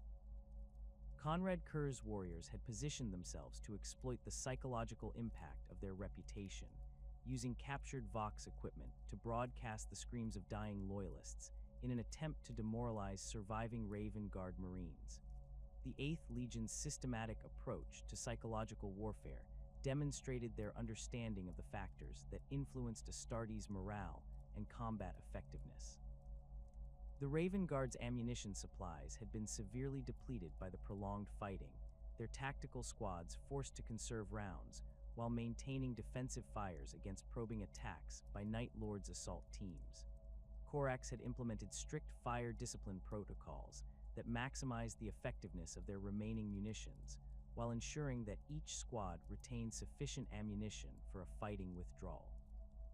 The Primarch's tactical systems calculated that his forces could maintain their current defensive posture for perhaps another 2 hours before being forced to abandon their positions. The systematic destruction of Loyalist communication networks had created additional challenges for coordinating any organized response to the betrayal.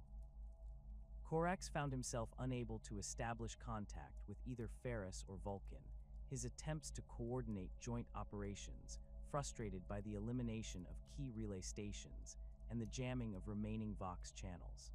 The isolation of each Loyalist force had been a deliberate element of the traitor strategy, preventing the Primarchs from combining their remaining strength for a coordinated counterattack. The Iron Warriors' artillery had shifted its targeting patterns to focus on areas where Raven Guard survivors might attempt to establish rally points, Perturabo's gunners demonstrating their mastery of indirect fire as they walked their barrages through suspected positions with mechanical precision.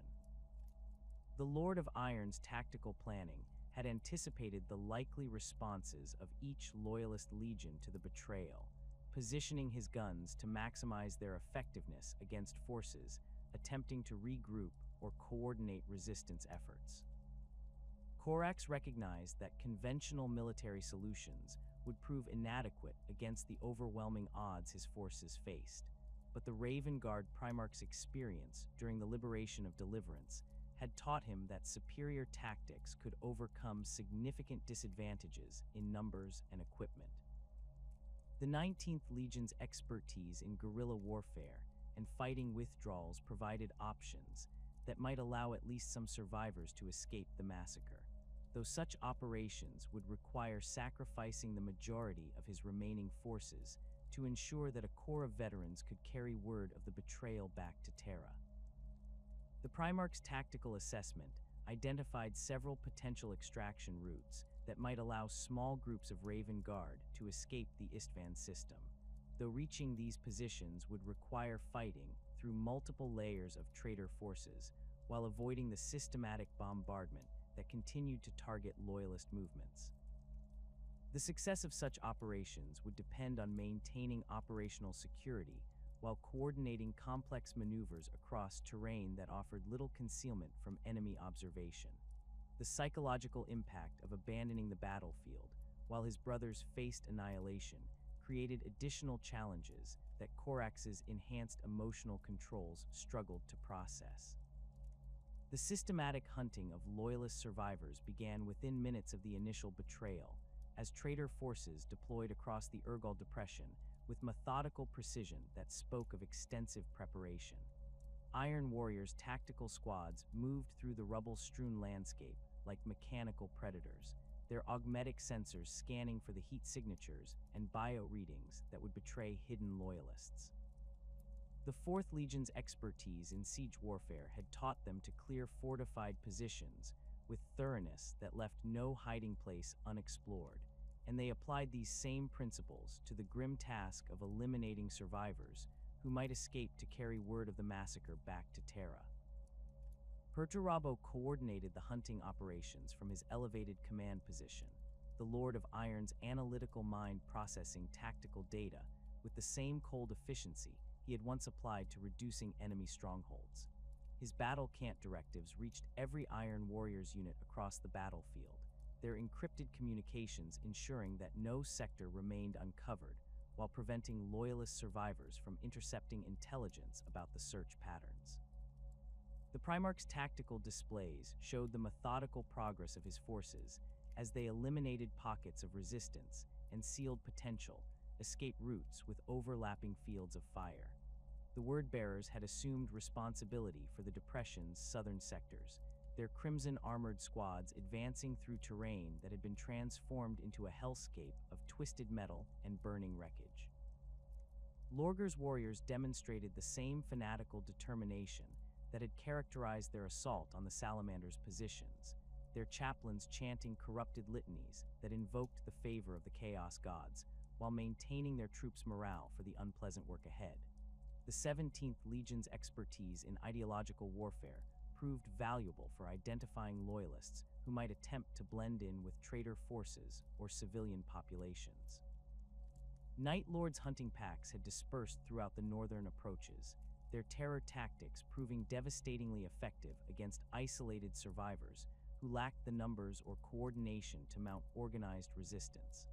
Conrad Kerr's warriors moved through the shadows cast by burning installations like specters of death, their skull-helmed visages creating psychological impact that often proved as deadly as their weapons. The 8th Legion's reputation for extreme brutality served them well in this phase of the operation, as many loyalists chose to fight to the death rather than risk capture by forces known for their creative approaches to interrogation. Alpha Legion operatives had integrated themselves throughout the battlefield, their unmarked armor and operational security protocols allowing them to operate among both loyalist and traitor forces without detection. The 20th Legion's expertise in infiltration and intelligence gathering made them invaluable for identifying loyalist survivors who might possess crucial information about Imperial defensive plans or the locations of other loyal forces. Their systematic approach to prisoner screening ensured that no potentially valuable intelligence asset escaped elimination or extraction. The coordination between the four traitor legions demonstrated tactical integration that exceeded anything they had achieved during the Great Crusade, their operations synchronized through communication networks that had been established specifically for this phase of the massacre. Each legion brought specialized capabilities that complemented the others, creating a comprehensive dragnet that left few opportunities for loyalist survivors to escape detection. The systematic nature of their cooperation suggested months of joint planning and rehearsal, with contingencies prepared for every possible scenario that might develop during the aftermath of the betrayal. Iron Warriors' Devastator squads had established overwatch positions throughout the highlands surrounding the Depression, their heavy weapons trained on potential extraction points, where loyalist survivors might attempt to reach orbital assets or hidden supply caches. The 4th Legion's missile launchers and last cannons provided precision fire support that could eliminate individual targets at extreme range. Their targeting systems slaved to centralized fire control networks that coordinated defensive fires across the entire operational area. The sight of these weapons systematically engaging fleeing loyalists created a psychological impact that discouraged other survivors from attempting similar escapes. The traitor forces had positioned blocking detachments at every major egress route from the Depression, their tactical deployment preventing loyalist survivors from reaching the landing zones where Thunderhawks and other aircraft might provide extraction opportunities. Wordbearers' tactical squads occupied the southern approaches, while Night Lord's assault teams controlled the northern sectors, their overlapping fields of observation ensuring that no movement went undetected. The Alpha Legion had infiltrated the eastern approaches with small teams that could call down artillery strikes or coordinate ambushes against survivors who attempted to break through the containment perimeter. Salamanders' survivors found themselves facing particularly brutal treatment from Wordbearers' forces that had taken heavy casualties during the earlier fighting. Lorgar's warriors demonstrating the vindictive nature that had characterized their transformation from loyal servants of the imperial truth into devoted worshippers of chaos. The 17th Legion's chaplains conducted impromptu executions that incorporated ritual elements designed to invoke the favor of their dark patrons, their ceremonies serving both practical and spiritual purposes within their corrupted belief system. The systematic nature of these killings suggested that specific instructions had been provided for dealing with prisoners from each loyalist legion. Captain Artelis Numian had managed to gather a small group of Salamanders survivors in a defensive position among the ruins of a bunker complex that had been partially collapsed by Iron Warriors' artillery. The Pyre Guard veteran's tactical expertise allowed him to identify cover that provided protection from direct fire while offering multiple escape routes if their position became untenable.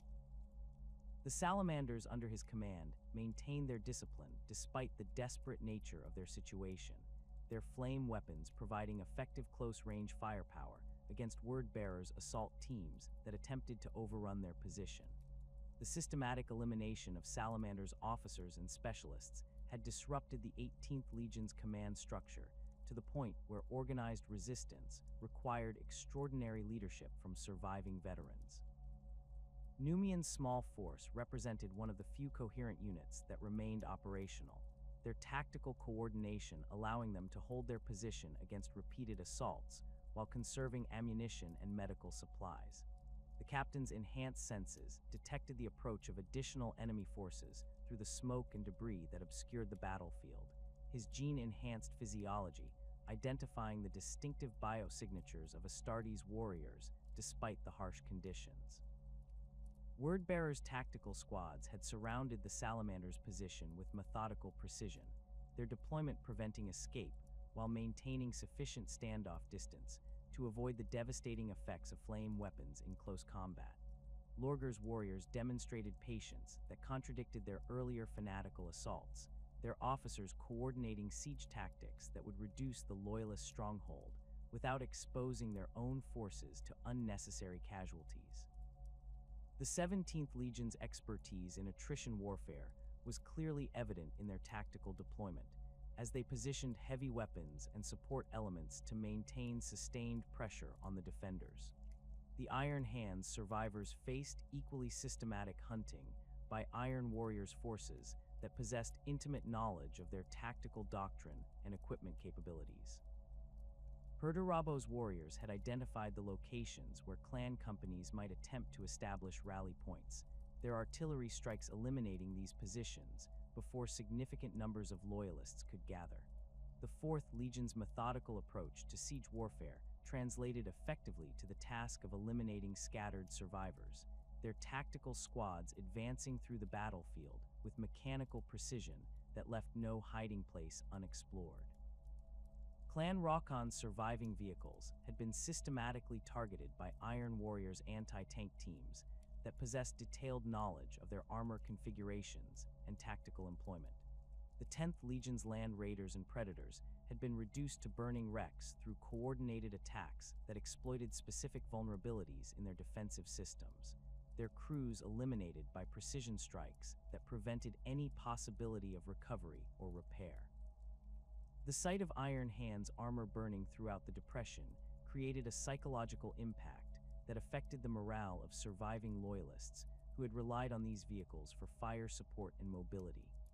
The few Iron Hands survivors who had managed to escape the initial massacre found themselves facing enemies who understood their augmetic capabilities and tactical preferences with disturbing accuracy. Iron Warriors' assault teams had prepared specific countermeasures for dealing with heavily augmented opponents, their weapons and tactics designed to exploit the weaknesses that accompanied cybernetic enhancement. The systematic nature of these preparations suggested that detailed intelligence about Iron Hands' capabilities had been gathered and analyzed during the months of planning that preceded the betrayal. Raven Guard survivors demonstrated their Legion's expertise in stealth warfare as they attempted to evade the Night Lord's hunting packs that prowled through the northern sectors of the battlefield. Korax had managed to extract several companies of his warriors from the immediate combat zone, their black armor and specialized equipment providing advantages in the smoke-shrouded landscape that had been created by the ongoing fires and explosions. The 19th Legion's training in guerrilla warfare served them well as they attempted to establish secure positions while avoiding the systematic searches being conducted by their former allies. The Night Lords had adapted their hunting tactics to counter the Raven Guard's advantages in stealth and mobility, their own expertise in terror warfare, allowing them to anticipate and intercept loyalist movement patterns. Conrad Kerr's warriors used psychological warfare techniques that exploited their intimate knowledge of Raven Guard operational methods, their terror tactics proving effective against opponents who had expected to face conventional enemies rather than specialists in fear and intimidation. The 8th Legion's systematic approach to hunting demonstrated their understanding of the factors that influenced Astartes' behavior under extreme stress. Captain Aloni Tev had managed to maintain operational security for his more Dathan specialists, despite the systematic efforts to eliminate Raven Guard reconnaissance assets.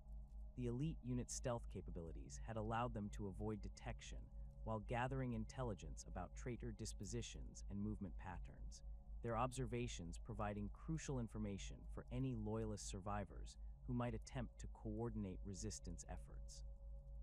The captain's enhanced senses detected the approach of Night Lords hunting packs through terrain that should have provided concealment, his gene-enhanced physiology identifying the distinctive biosignatures of Astartes' warriors despite their stealth equipment. The Alpha Legion's infiltration operations had created additional challenges for loyalist survivors who might otherwise have attempted to coordinate resistance efforts or plan escape routes. The 20th Legion's operatives had assumed false identities that allowed them to operate among both loyalist and traitor forces, their presence creating uncertainty about which Imperial units could be trusted. The systematic nature of their deception operations suggested extensive preparation and coordination, with contingencies prepared for maintaining their cover regardless of how the tactical situation developed. Horus himself had emerged from his command bunker to observe the final phases of the massacre, the War Master's enhanced senses allowing him to assess the tactical situation with superhuman clarity despite the smoke and chaos that obscured the battlefield. The 16th Legion's Primarch demonstrated the charismatic leadership that had made him the Emperor's chosen successor, his presence on the battlefield inspiring his warriors to greater efforts while coordinating the complex operations required to eliminate all loyalist survivors. The sight of the War Master directing the systematic slaughter of his former brothers created a psychological impact that affected even the hardened traitor Marines who witnessed his transformation. The Sons of Horus had assumed responsibility for securing the Depression's central areas, their sea-green armor easily identifiable among the rocky terrain as they moved between positions that had been fortified during the earlier phases of the battle. The 16th Legion maintained their tactical excellence despite their fall to chaos, their officers coordinating complex maneuvers with the precision that had characterized their operations during the Great Crusade. The systematic nature of their deployment suggested that specific plans had been developed for controlling the battlefield's most critical terrain features. Emperor's Children forces had maintained their positions throughout the massacre, their purple and gold armor unmarked by the dust and debris that covered most other forces on the battlefield. Fulgrim's warriors demonstrated the tactical discipline that had once made them the pride of the 3rd Legion, their coordinated movements reflecting the aesthetic principles that had guided their martial philosophy. The sight of Emperor's Children maintaining perfect formation while participating in the slaughter of their former brothers created a disturbing contrast that emphasized the depth of their corruption. The Death Guard had emerged from their defensive positions to participate in the final phases of the massacre, their pale green armor and Baroque equipment creating an ominous presence among the rocky outcroppings of the Depression floor. Mortarian's warriors brought their expertise in attrition warfare to bear against loyalist survivors, their chemical weapons and biological agents making resistance impossible for defenders trapped in enclosed spaces. The 14th Legion's methodical approach to eliminating enemies complemented the more aggressive tactics employed by other traitor forces. World Eater's assault squads prowled through the battlefield, seeking opportunities for close combat with any loyalist survivors who might attempt organized resistance.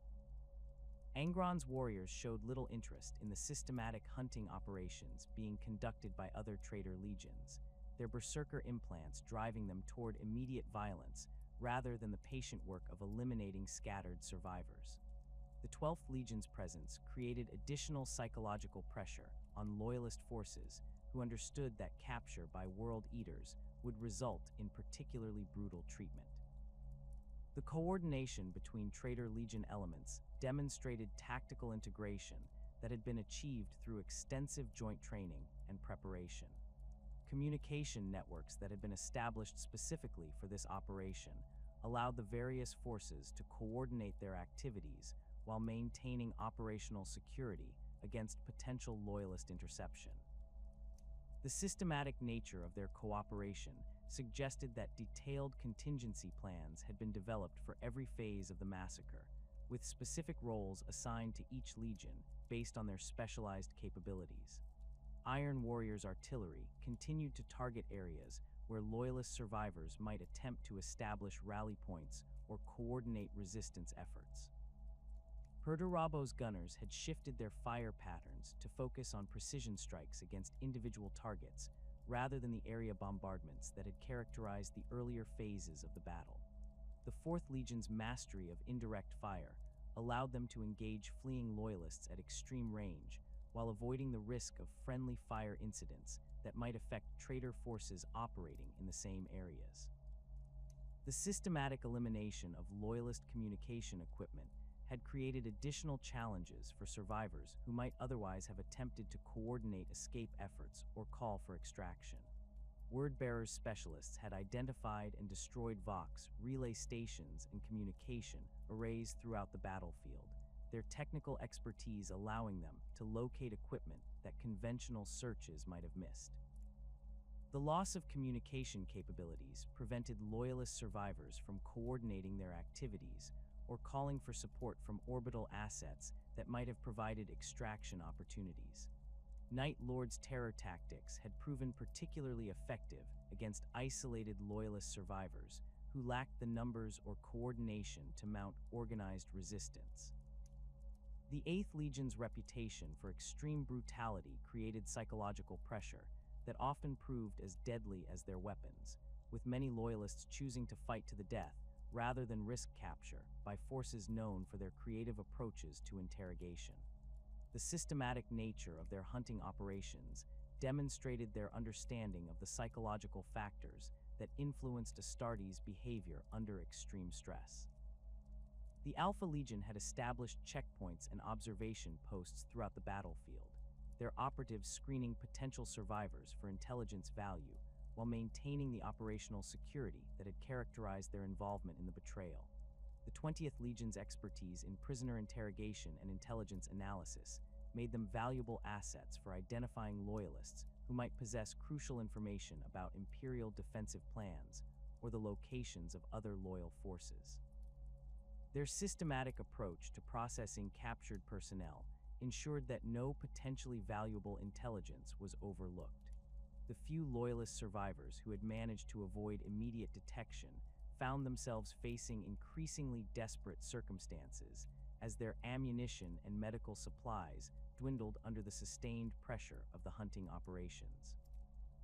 Isolated squads and individual Marines attempted to reach potential extraction points while avoiding the systematic searches being conducted throughout the battlefield, their movements tracked by traitor forces that possessed detailed knowledge of their tactical doctrine and likely responses to the betrayal. Salamanders survivors under Captain Numian's command had managed to maintain their defensive position despite repeated assaults by Word-Bearer's forces, their flame weapons providing effective close-range firepower against enemies who attempted to overrun their stronghold.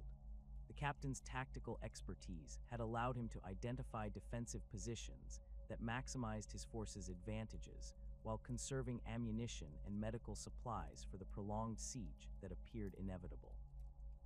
The sight of Salamanders continuing to resist despite overwhelming odds created a psychological impact that began to affect the morale of attacking Word-Bearer's units. The systematic nature of the traitor hunting operations reflected the extensive planning and preparation that had preceded the betrayal, with specific procedures developed for dealing with survivors from each loyalist legion. The 4 traitor legions had demonstrated tactical coordination that exceeded anything they had achieved during joint operations throughout the Great Crusade, their activities synchronized through communication networks and command structures that had been established specifically for this phase of the massacre. The smoking ruins of the Urgal Depression bore witness to the greatest catastrophe in Imperial history as the last echoes of bolter fire faded into the ash-choked air.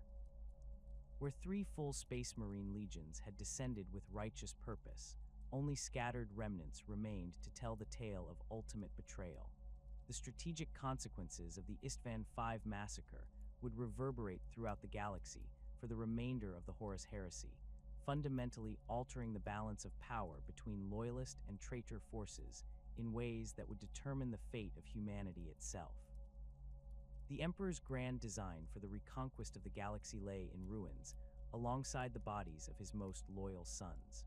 The loss of Ferrus Manus represented more than the death of a single Primarch. It shattered the Iron Hands Legion's command structure and eliminated one of the Imperium's most capable military leaders at the moment when his expertise was most desperately needed. The 10th Legion's clan-based organization, which had provided tactical flexibility during the Great Crusade, now became a liability as individual clans found themselves isolated and leaderless in the aftermath of their Primarch's death.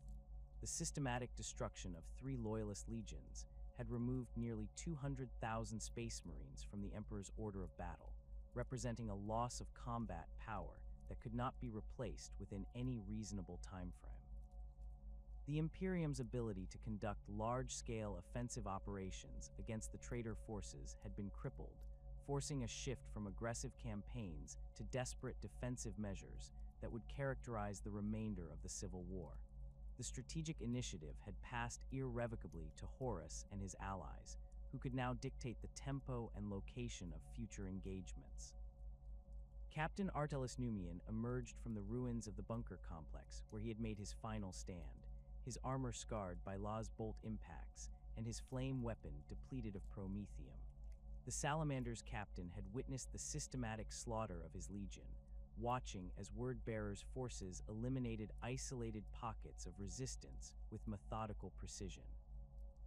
The handful of survivors under his command represented a fraction of the 18th Legion's original strength, their faces bearing the haunted expressions of warriors who had seen their brotherhood shattered by ultimate betrayal. The psychological trauma inflicted upon the surviving Salamanders would prove as devastating as their physical losses. Warriors who had spent decades building bonds of trust with their fellow legions now faced the reality that 4 of their brother legions had turned traitor, transforming the galaxy into a battlefield where no alliance could be trusted completely.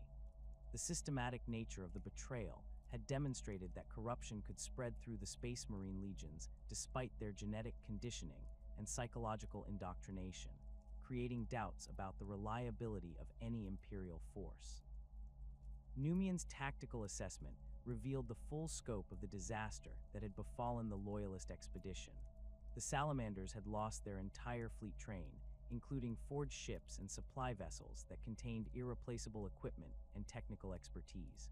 The Legion's recruitment and training facilities on Nocturne remained intact, but the loss of veteran sergeants and specialist personnel would require decades to replace. The survivors faced the grim prospect of rebuilding their Legion from scattered remnants while fighting a galaxy spanning civil war against enemies who possessed overwhelming numerical superiority. The Iron Hands had suffered even more catastrophic losses, with entire clan companies eliminated during the initial betrayal and subsequent hunting operations. The 10th Legion's extensive use of augmetic implants had made their warriors particularly vulnerable to Iron Warriors' weapons designed specifically to counter cybernetic enhancement, resulting in casualty rates that exceeded even the most pessimistic projections. The survivors found themselves scattered across multiple star systems, their communication networks shattered, and their command structure in complete disarray. Clan Rawkon's few surviving vehicles had been abandoned on Isstvan V, their crews either dead or missing, as the remnants of the Legion attempted to escape the systematic hunting operations. The loss of these irreplaceable assets represented more than mere equipment failure. It eliminated the tactical mobility that had made the Iron Hands effective in combined arms operations. The clan companies that managed to escape the massacre faced the prospect of rebuilding their strength without the technical expertise and manufacturing capabilities that had once made them the Imperium's premier mechanized force. The systematic elimination of Iron Hands' technical specialists had created additional challenges for the Legion's recovery efforts. These warriors had possessed knowledge of advanced augmetic procedures and equipment maintenance that could not be easily replaced, their expertise representing centuries of accumulated experience in cybernetic enhancement. The loss of this institutional knowledge would force the surviving Iron Hands to rely on mechanicum support for procedures they had once performed independently, creating dependencies that would limit their operational flexibility. Corax had managed to extract approximately 3,000 Raven Guard from the massacre, their stealth capabilities, and his tactical genius allowing them to evade the systematic hunting operations that had eliminated most other Loyalist survivors. The 19th Legion's expertise in guerrilla warfare had served them well during the chaotic aftermath of the betrayal, though their losses still represented a catastrophic reduction in combat strength. The survivors faced the daunting task of rebuilding their Legion while conducting covert operations against traitor forces that now controlled vast swaths of Imperial territory. The Raven Guard's escape from Isstvan V had been purchased with the sacrifice of hundreds of warriors who had volunteered for rear guard actions that allowed their brothers to reach extraction points. These heroes had fought desperate delaying actions against overwhelming odds, their deaths providing the time necessary for the main body of survivors to break through the traitor containment perimeter. The psychological impact of these sacrifices would haunt the surviving Raven Guard for years to come, creating a burden of survivors' guilt that affected their combat effectiveness and morale. The intelligence gathered by Raven Guard reconnaissance teams during the massacre provided crucial information about the scope of the betrayal and the capabilities of the traitor forces. Corax's warriors had observed the coordination between the four traitor legions, documenting tactical procedures and communication protocols that would prove valuable for future operations against these enemies. This intelligence represented one of the few positive outcomes of the disaster, providing Imperial forces with detailed information about traitor capabilities and intentions. The strategic implications of the massacre extended far beyond the immediate military losses, fundamentally altering the political and psychological landscape of the Imperium. The revelation that 4 additional legions had embraced heresy created doubts about the loyalty of every Imperial institution, forcing commanders throughout the galaxy to implement security measures that diverted resources from offensive operations. The systematic nature of the betrayal had demonstrated that corruption could spread through the most trusted elements of the Imperial military, creating paranoia that would plague loyalist forces throughout the remainder of the Civil War. Horus's position had been immeasurably strengthened by the success of the Isstvan V massacre, providing him with a decisive victory that validated his rebellion in the eyes of potential supporters throughout the galaxy. The War Master now commanded 8 full Space Marine legions, representing a concentration of military power that exceeded anything the Emperor could field in direct confrontation. The systematic elimination of 3 loyalist legions had removed the immediate threat to his power base, while demonstrating the futility of resistance to his rebellion. The traitor forces had emerged from the massacre with their strength largely intact, having suffered minimal casualties during the systematic slaughter of their former brothers. The Iron Warriors, Word Bearers, Night Lords, and Alpha Legion had proven their value as allies through their coordinated betrayal, earning positions of trust within Horus's expanding coalition. The success of their deception had validated the War Master's strategic planning while providing a template for future operations against loyalist forces. The psychological impact of the betrayal had been as devastating as the physical destruction, shattering the bonds of brotherhood that had held the Space Marine legions together since their creation.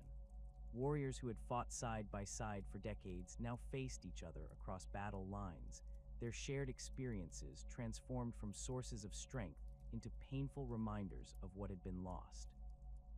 The systematic nature of the betrayal had demonstrated that no relationship could be trusted completely, creating an atmosphere of suspicion that would plague both loyalist and traitor forces throughout the remainder of the Civil War.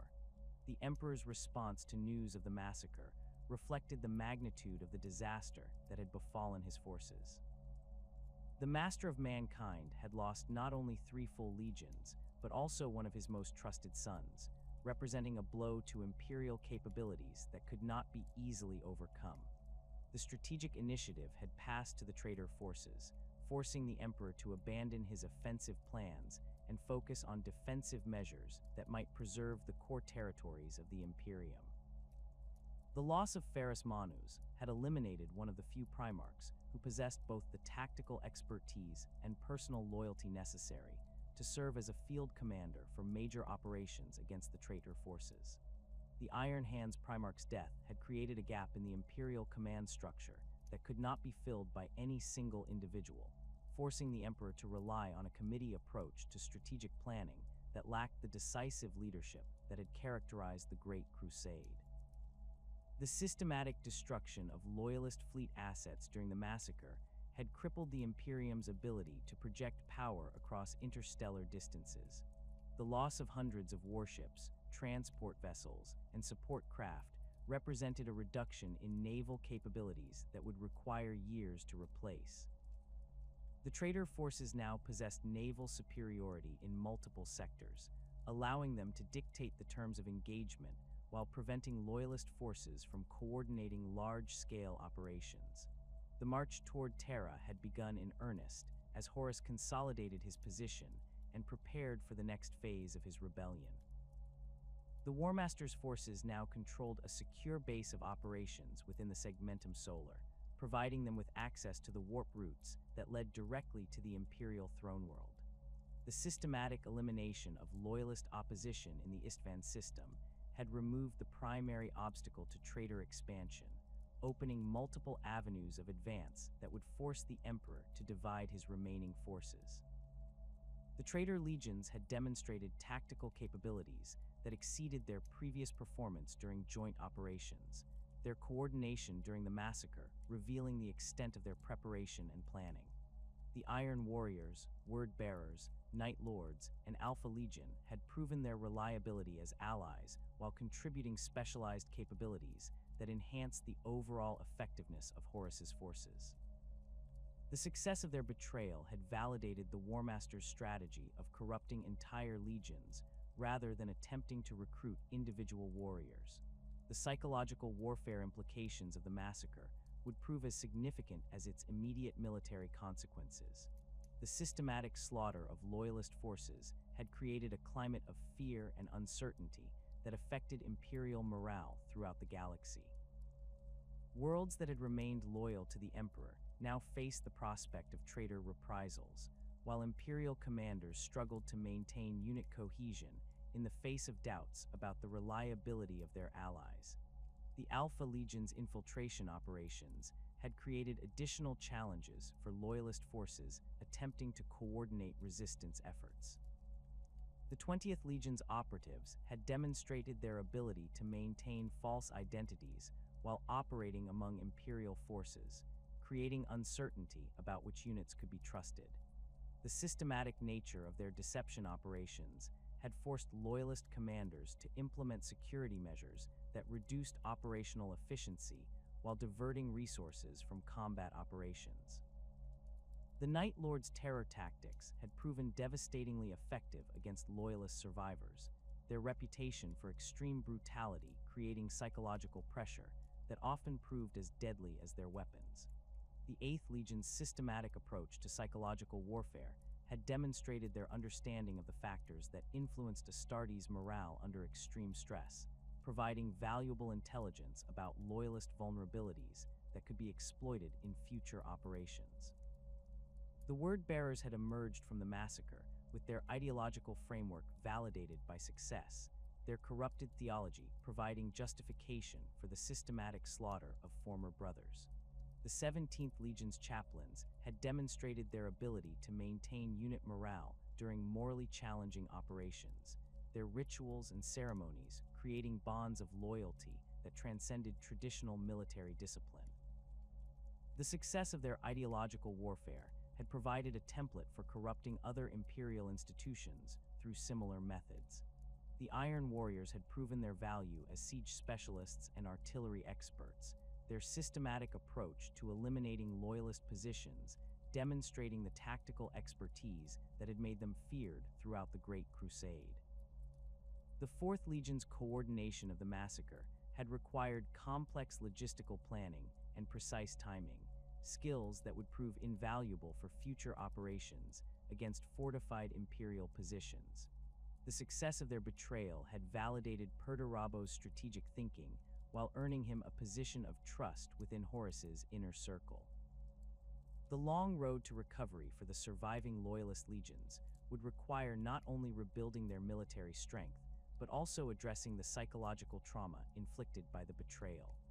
The Iron Hands, Salamanders, and Raven Guard faced the challenge of maintaining unit cohesion while integrating new recruits who had not experienced the bonds of brotherhood that had once united the Space Marine legions. The institutional knowledge lost during the massacre could not be easily replaced, forcing these legions to develop new tactical doctrines and operational procedures. The scattered nature of the survivors created additional challenges for coordination and mutual support. Individual companies and squads found themselves isolated in hostile territory, forced to operate independently while attempting to re-establish contact with their parent legions. The loss of communication networks and command structures had eliminated the coordination capabilities that had made the Space Marine legions effective as strategic assets, reducing them to tactical units capable of local operations, but unable to influence the broader course of the Civil War. The Isstvan V massacre had demonstrated the fragility of the bonds that held the Imperium together, revealing how quickly loyalty could be corrupted and brotherhood transformed into enmity. The systematic nature of the betrayal had shown that even the most trusted institutions could be subverted, creating a climate of suspicion that would plague the Imperium for millennia to come. The psychological impact of the massacre would influence imperial culture and military doctrine long after the Horus Heresy had ended, creating institutional paranoia that would shape the development of the Imperium throughout the ages. As the fires of Isstvan V finally died and the last echoes of battle faded into silence, the galaxy stood transformed by the magnitude of the betrayal that had unfolded in the Urgal Depression. The Horus Heresy had entered its darkest phase, with the forces of chaos ascendant and the Imperium's survival hanging by the slenderest of threads. The road to Terra lay open before the War Master's forces, while the Emperor faced the grim reality that his grand design for humanity's future had been shattered by the treachery of his most trusted sons. The legacy of Isstvan V would endure as a testament to the ultimate consequences of betrayal, a wound in the heart of the Imperium that would never fully heal.